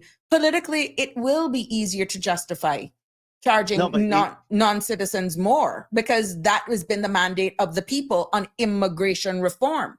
But there are challenges in practice that comes with certain things based on how it's rolled out. Well, I don't think that Cayman looks as good on paper as No, I some mean the people think budget it. for what's being proposed. Okay. I'm listening to you. Okay. I'm just saying I don't think it looks as good on paper as some think. And like when the government says to the country, we're doing a good job of running the country. Mm-hmm. Let me tell you what goes through my mind. Can young people afford to own a home within a reasonable period of time? No. Can we afford to have as many children as we used to? Oh, no. That's even in the back of their mind. I dare say to you that the quality of life is reducing, and that is not good management to me. Our quality of life, if anything, at the bare minimum, should be maintained at a level at which we can afford to replace the population by having at least 2.1 children. That's the bare minimum. Right. And if the government wants to brag about a good job they've done, then we should be able to afford to have 3 children. But if our circumstances are getting worse and you telling me that we're better off, I don't want to say what I think about that. Yeah, because people are actually looking at all of these as indirect taxation. Call it what you want. You know, when you look at some of these things, caller, and everything, we know that our country has to make money. And as the chairman of Finance Committee, the Minister of Finance said, you know, the last time something of this magnitude was done was back in 2012. But we were at different times then. Aliano, no, we were just talking about the different fees and all that sort of stuff. Good to see you.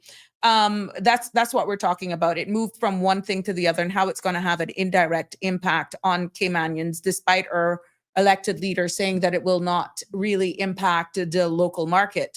We are finding that hard to believe when you look at some of the fees that are being actually proposed right now. And caller, I'm just answering some comments that's on the screen. Go ahead. Let me give you an example of things that I think is ridiculous. So I went to renew my, put in the application to renew my firearm license today. Mm-hmm. And what is prescribed in the regulations is 1 page that you fill out to renew your firearm license. Mm-hmm.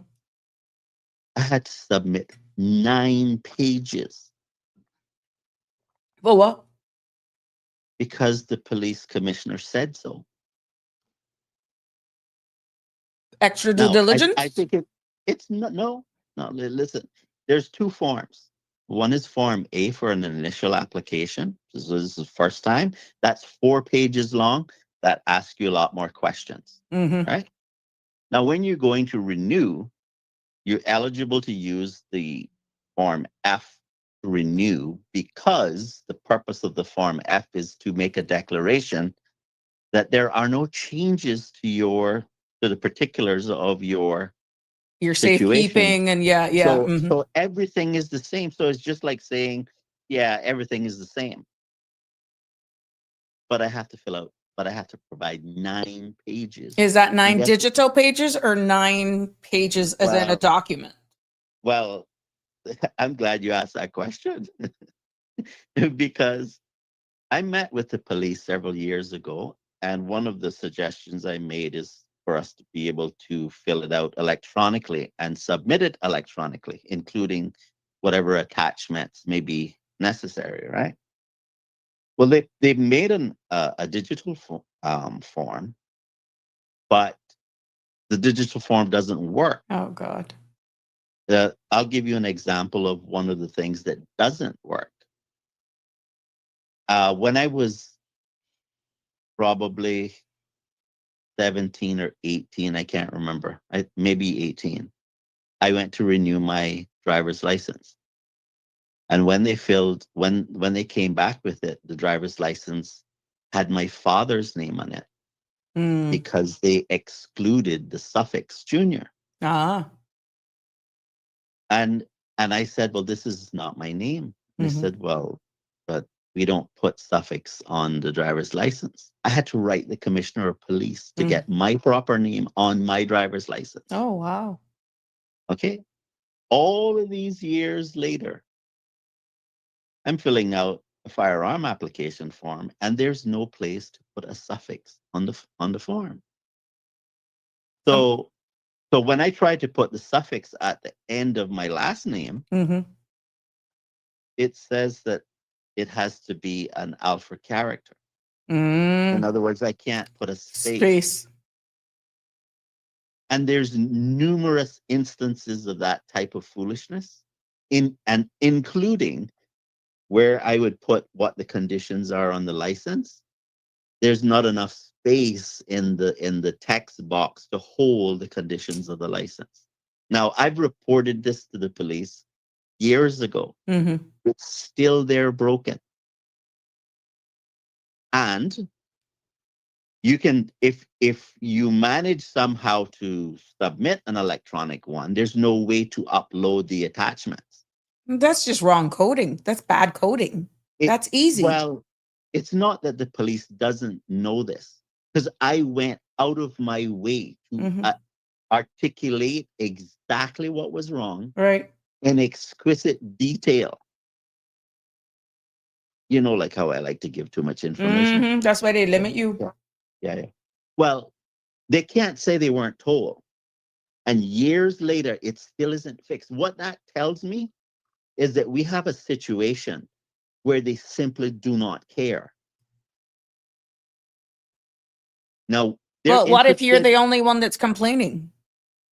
Well, that's probably the case because most other people are just too afraid. They think they'll lose their license if they somehow speak for themselves.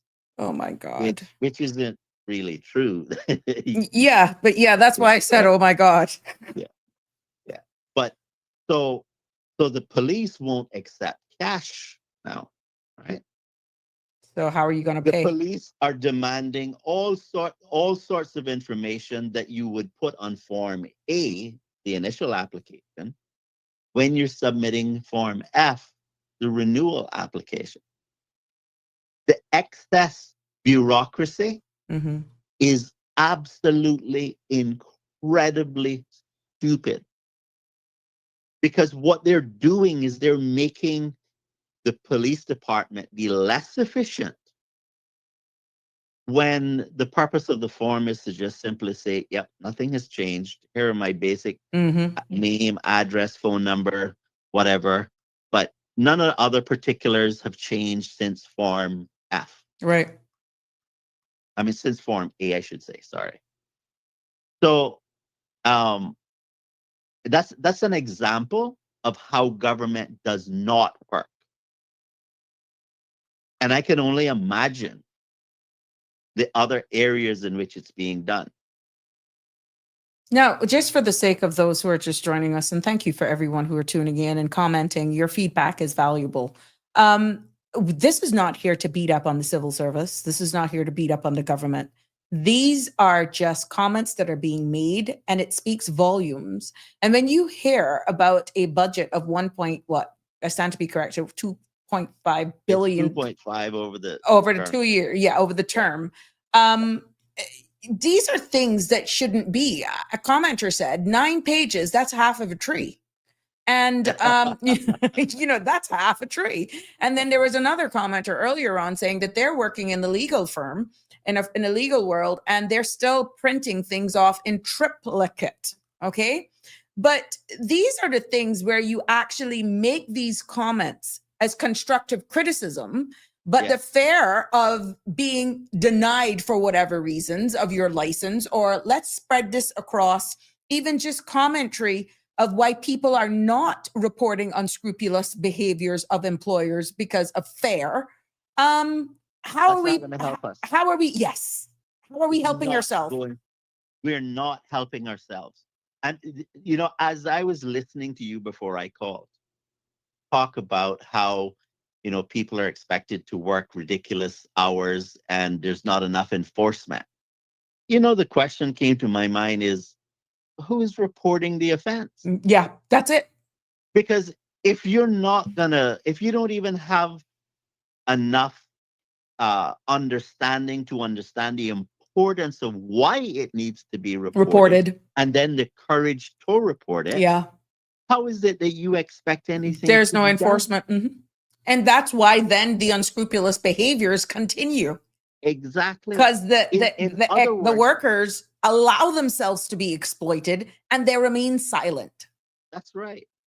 I remember seeing a video on YouTube. I think it was an Australian boy who was being bullied in school. And he was quite chubby. And, the cool guys were ganging up on him and, slapping him and pushing him against the wall and laughing at him and da, da, da. And he just got enough. He picked one of them up and body slammed down. Well, they then, the society then turned on him and really scolded him for doing that, because they thought that was wrong. It was aggressive. It was da da da da. There's a group of people in our society that expect us to be abused and do nothing about it. Okay, the police department is one of those agencies. Now, I can tell you, I run into some awesome civil servants who give awesome service. Yeah. Okay, I go to the general registry. They know what they're talking about. They're friendly. They're helpful. They just listen. But there are some that just simply need to be fired. Can't do that because they are not an example of good civil servants.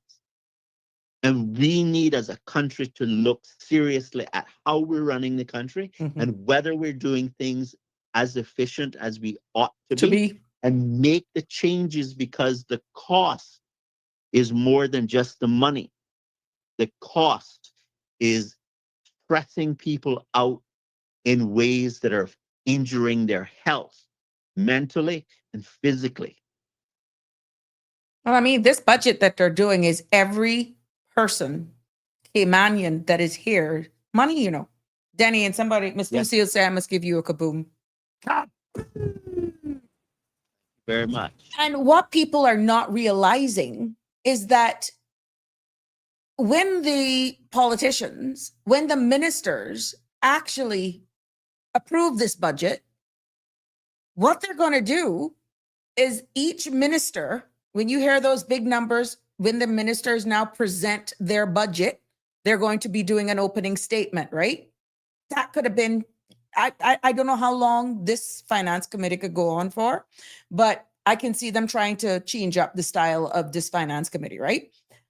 Once this budget is approved and each minister is allocated whatever they come up to as a final number, right? Mhm. That money is now given to the ministry that they're responsible for assisting and overseeing from the political arm, hoping that the government, the civil service, will then deliver because they would have funded the civil servants for delivering. If that is staffing, if that is equipment for working smarter and not harder, like what you said, digitizing an application form, just automating stuff, I don't know. But if they fail to deliver that 1 point whatever 2 billion per year, the 2 point whatever billion, that's given to the civil service and hoping that they will deliver, you know, guys. Yeah, well, I have a little theory about that. Go ahead. I know you can't do this on every single thing. It wouldn't be wise to. Some things are just too small to do it with. But on major projects that cost a lot of money, Mm-hmm. it should be done, which is if you're in the private sector and you say you're going to bid on a project, Mm-hmm. you're going to talk about what you're going to do and how long it's going to take you to do it, Mm-hmm. right? Right. Now, you can have unintended delays Mm-hmm.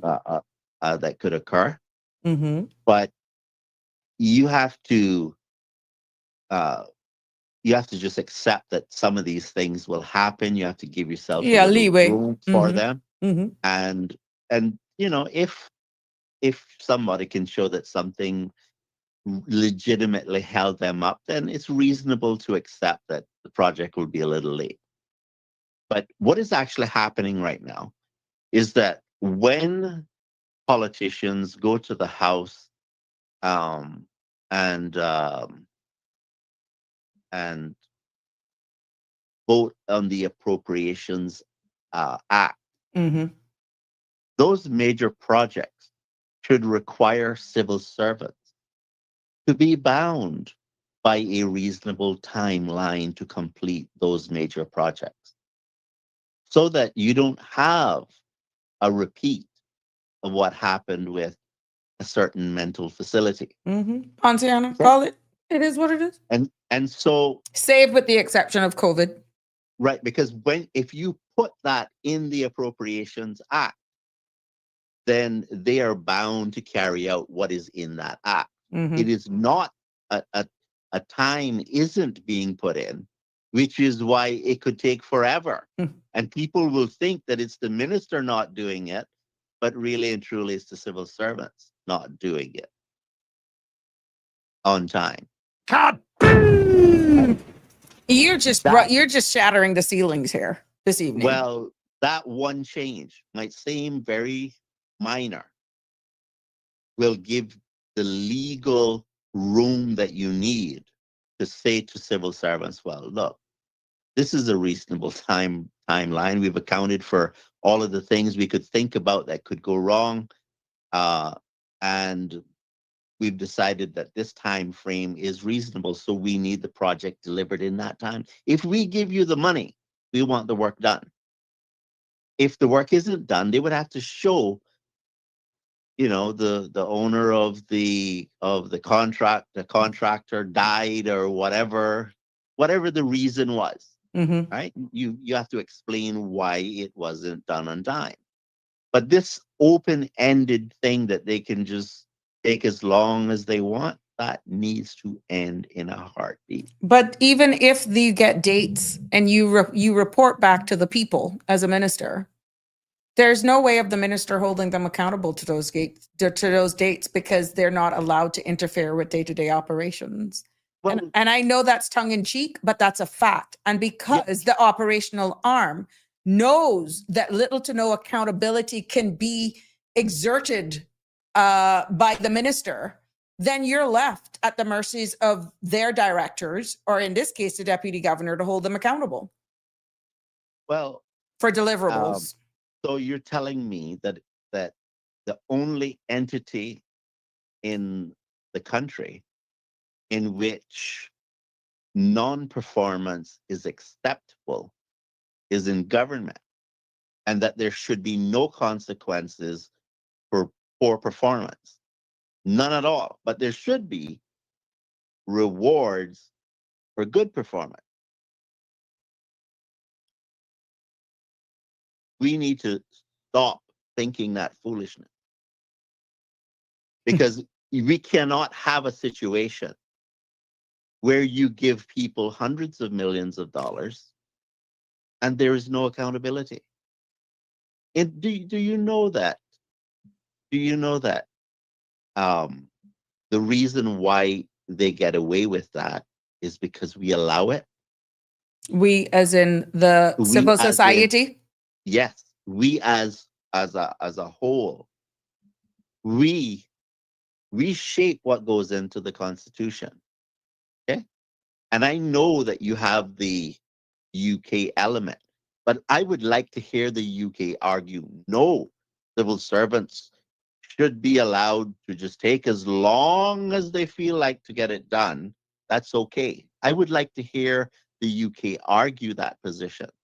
But isn't this the same thing that is being actually stated by a number of elected members around the world? The same thing that you're actually pointing out right now, the pace in which the civil service response is not unique here. We even have the real Michelle that is saying it's happening all around the world. But is it good enough? Do we have to follow suit? I feel that the No. people of any country deserves better performance and deliverables by the civil servants. You know why? You know why I say what I think should be done? What? Because as a member of society, that's part of my obligations to society.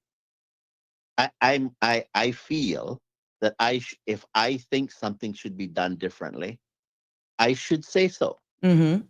Which is why when the RCIPS, in the context of renewing firearm licenses, do things that I think is wrong, I tell them.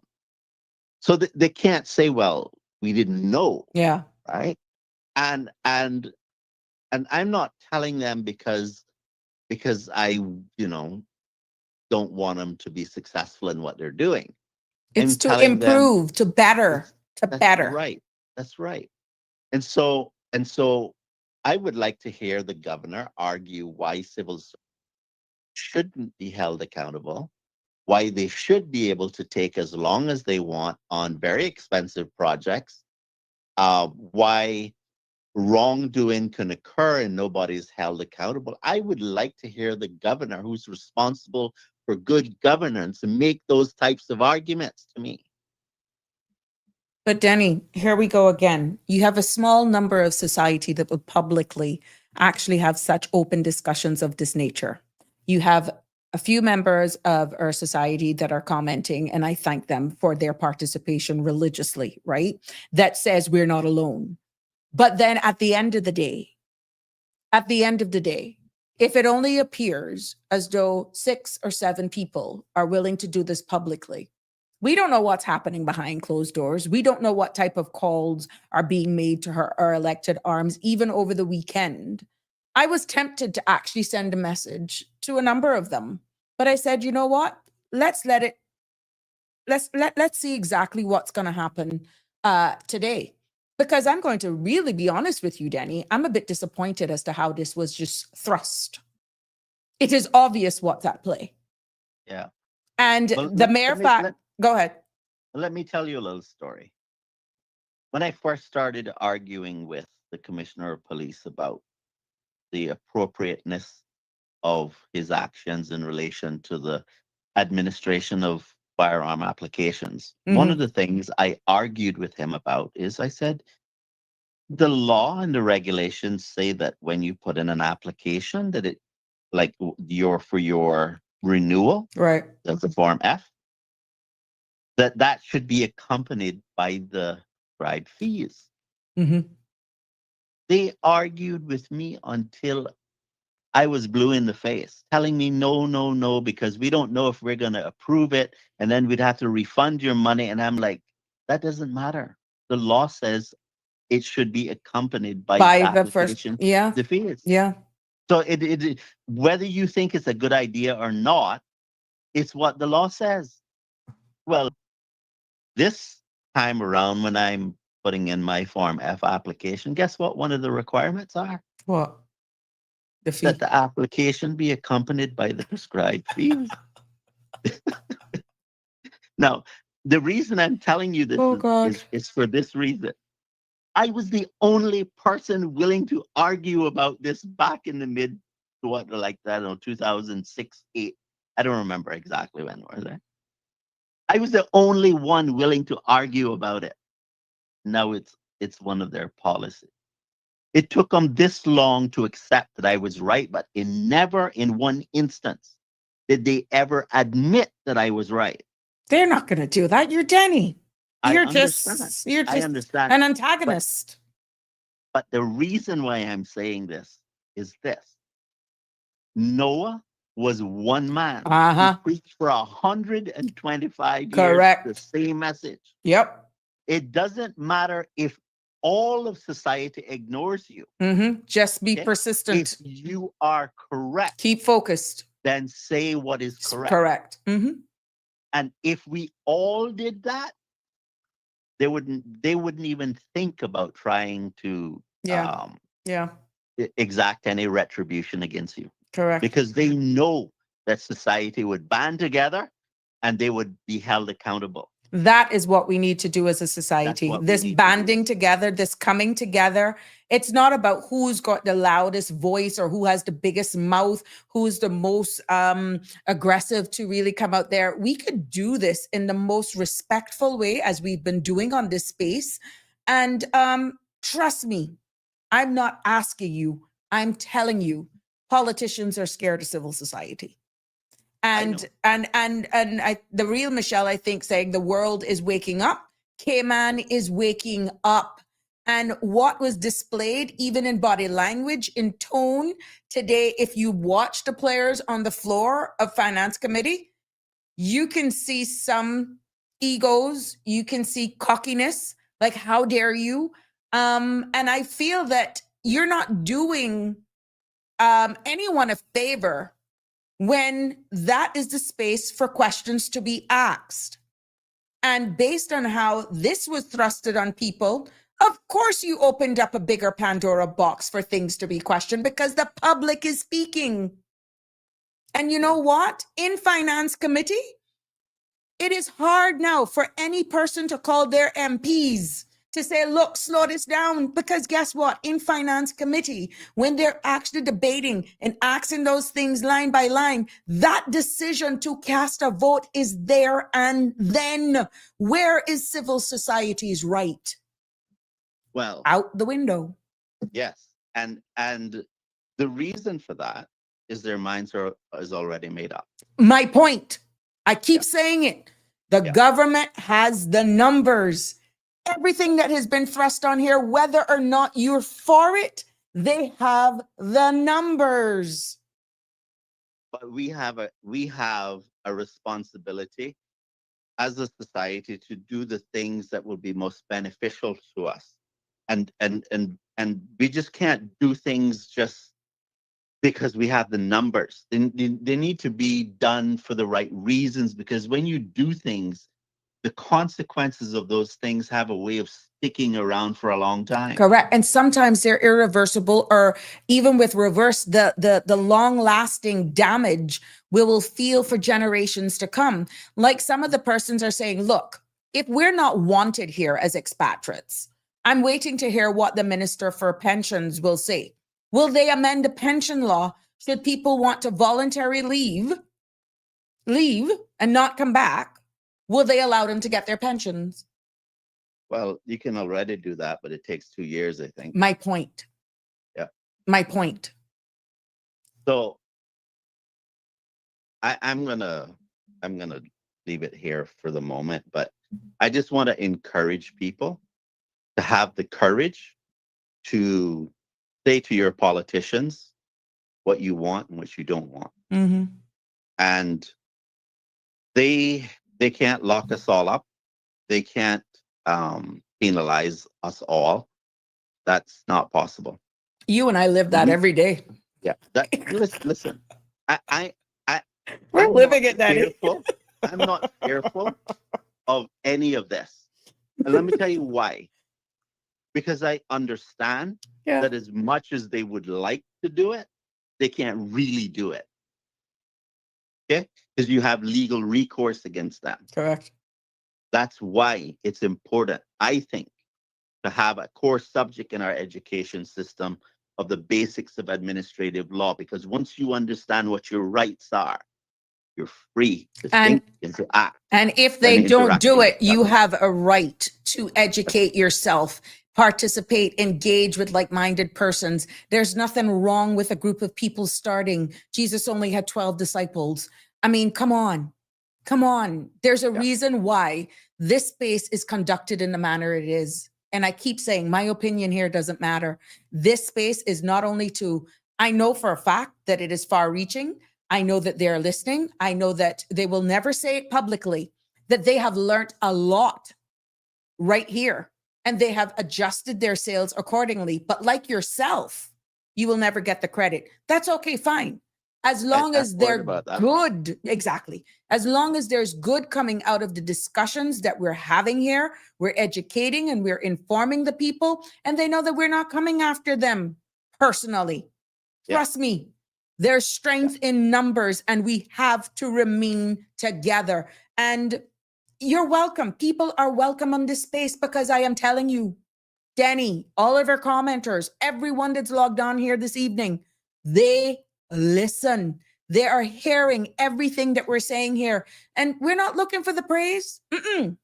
We just want Well, fairness for everybody. I ran into some, you know the person, I'm not going to call her name, but I ran into her today, and I'll describe her as someone who will put her hair up in a bun. Mhm. So she's elderly. Okay. And the feedback that I got from her about the things she hear on your program, Mhm. trust me, you're reaching a lot of people I and know. they are talking. I know. Okay. I know. They are talking. Mhm. So what I hope is that we can get to a point where people understand that they have a right to participate in this Correct. system. Correct. And it's not like the government is our owners and we have to obey what they say. That's not how it works. No. Okay. We have established the government, and the government is our servants. Mhm. Our servants should be working for our interests. When they're working for their own interests, the word for that is corruption, Yep. Yep. and that's illegal. You just watch the body language. You just watch it. They're doing very well trying to mask it. But I'm like, wow, wow. And they Well, are there for the people. They are not doing us a favor. They're there supposedly working in the best interest of the people and the country. well, I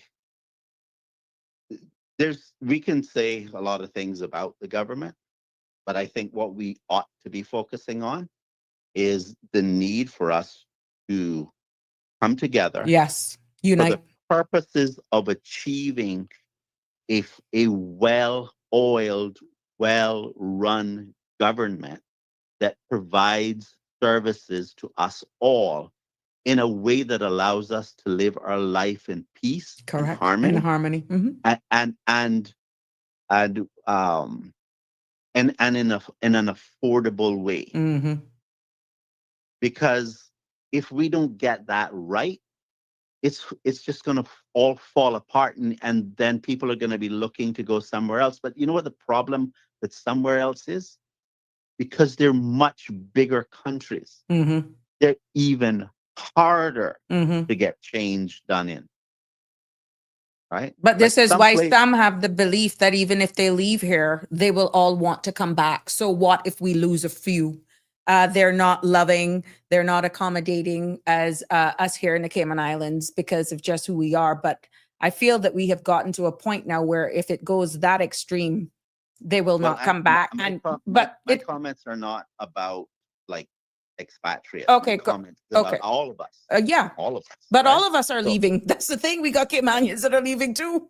yeah, yeah. But now in response to Caymanians going to the UK and trying to take advantage of the social Oh, well, services, that's coming to an end. that's right. The Oh, UK is yeah, clamping that's down, coming to an end. right? We got have an So, influx of our own coming back to but their you see, soil. this is my point. My point is, it's not a solution to our problems here to pick up and run. Uh-huh. That's being a coward. We need It's to being a child. stay and fight, hold accountable. Adults look at issues and they say, how can we fix this? Correct.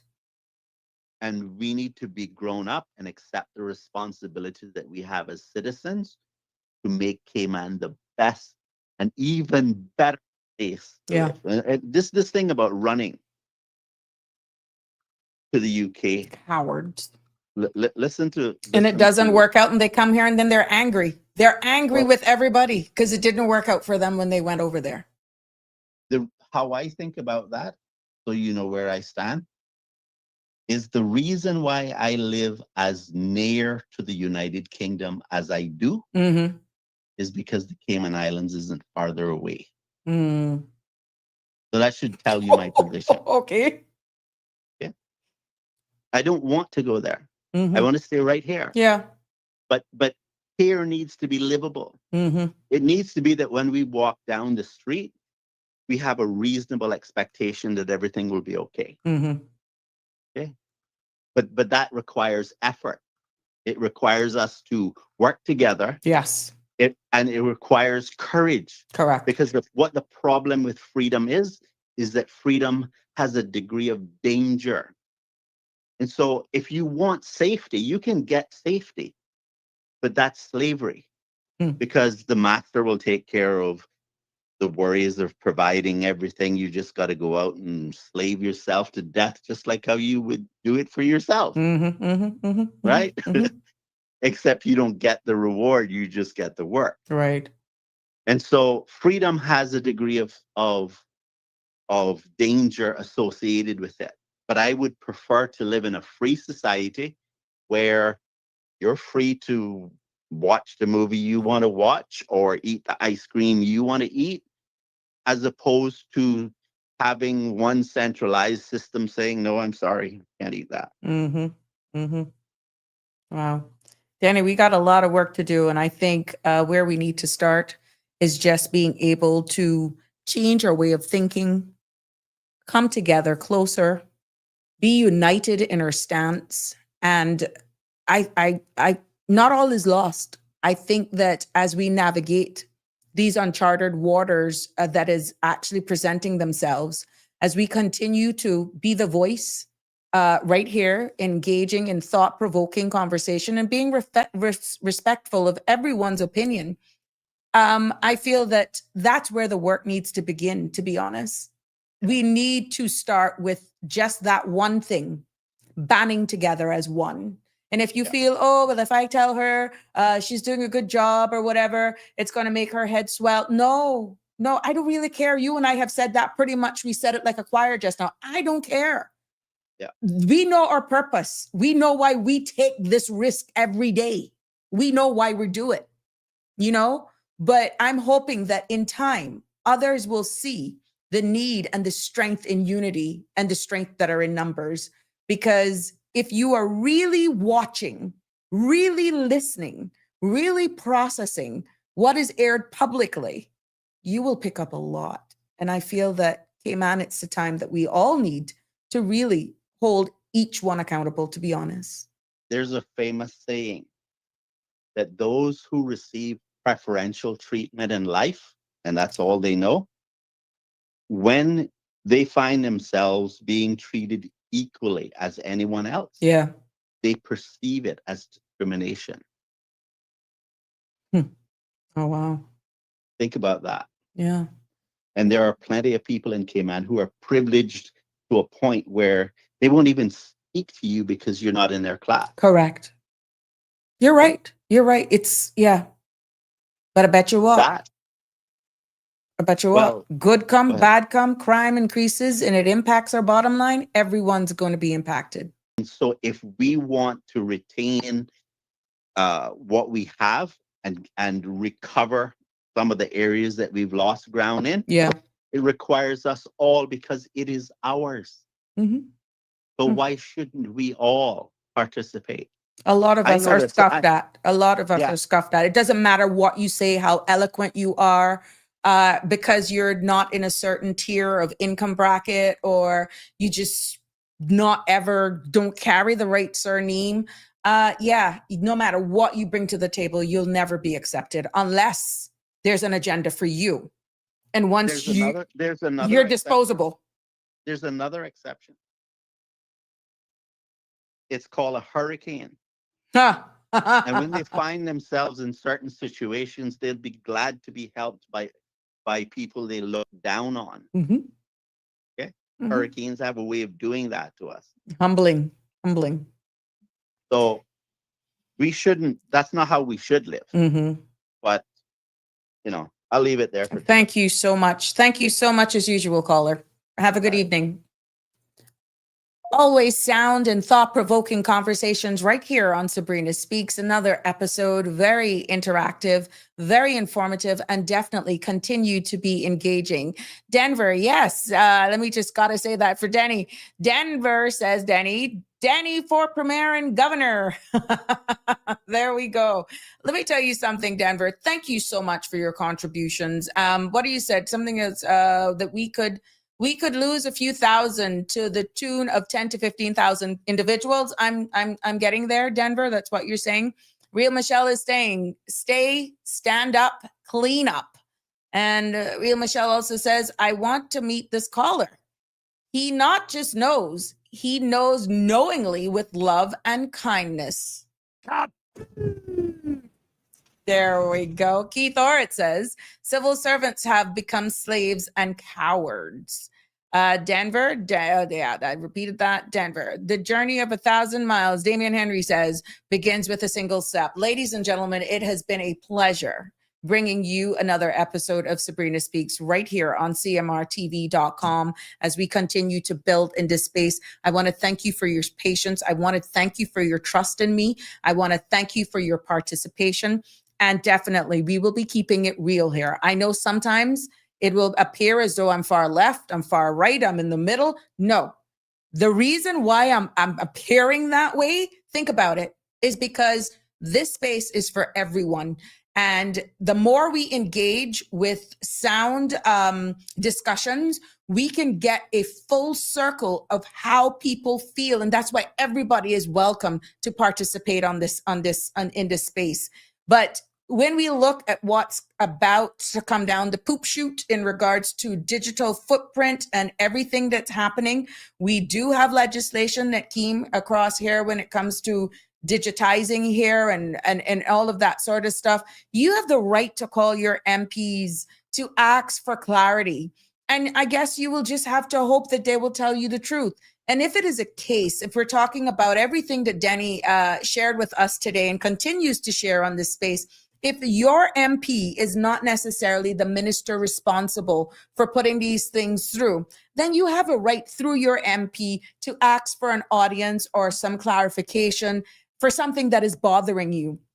But when I actually try to pack information in to deliver these episodes, it takes a lot of work, which I don't mind actually doing it because I'm also feeding into myself. And for me to be able then to pretty much regurgitate that in layman's terms so that I capture you and make you know exactly what's here is key. And that's why your feedback to me is valuable, because then it makes me know that I am hitting the right topics and delivering at a pace that everybody can understand. But that also requires me to also listen and to take feedback and not to take anything personal. But again, it's always a pleasure being here with you, and we cannot win this. We cannot continue to coexist in Earth space if we want better for our people and our country and a better well-being. When it's our money that's at stake, if we don't come together as one. So whether or not you agree with these fees, and the first caller in regards to the construction industry, I am all for making sure that our people are getting into jobs and we train them up accordingly. And it has to actually take some teething pains to get started. Oh, I'm all for it.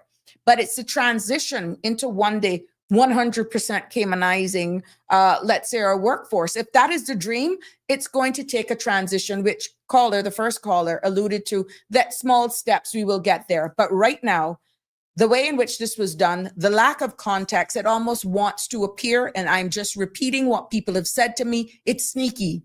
It's causing people to doubt. It has caused the style in which this has been delivered on the floor of Parliament since Friday, as though they have something to hide. And even though we can say now in closing, that fee increases may pretty much balance the books because we got to get on with life in the short term. But the long-term resilience, to be honest, comes from the diversification, that we have to look at other revenues, being innovative, and also having foresight, but also looking at implications. And to be honest, Cayman has the talent. We have some very bright persons amongst us, the culture and the global connections to pretty much explore new paths. But it's all going to take us coming together, banding together. But the question is, will we choose them? Or will we just continue to remain in the shadows and be quiet and leave it just for a fortunate 2 or 3 to do the work? Let that soak in for a little bit this evening. Until tomorrow for another informing, engaging episode of Sabrina Speaks. Do have a wonderful evening. God bless. Love you lots. Have a safe and good evening this Monday. That's a wrap for today's edition of Sabrina Speaks. Thank you for tuning in and for being part of the conversation. Remember, the dialogue doesn't stop here. Stay engaged, stay informed, and most importantly, stay empowered. We'll be back tomorrow at 5 p.m., same time, same place, right here on CMR TV and radio, where your voice matters and your truth is heard. Until then, Cayman, take care of yourself and each other.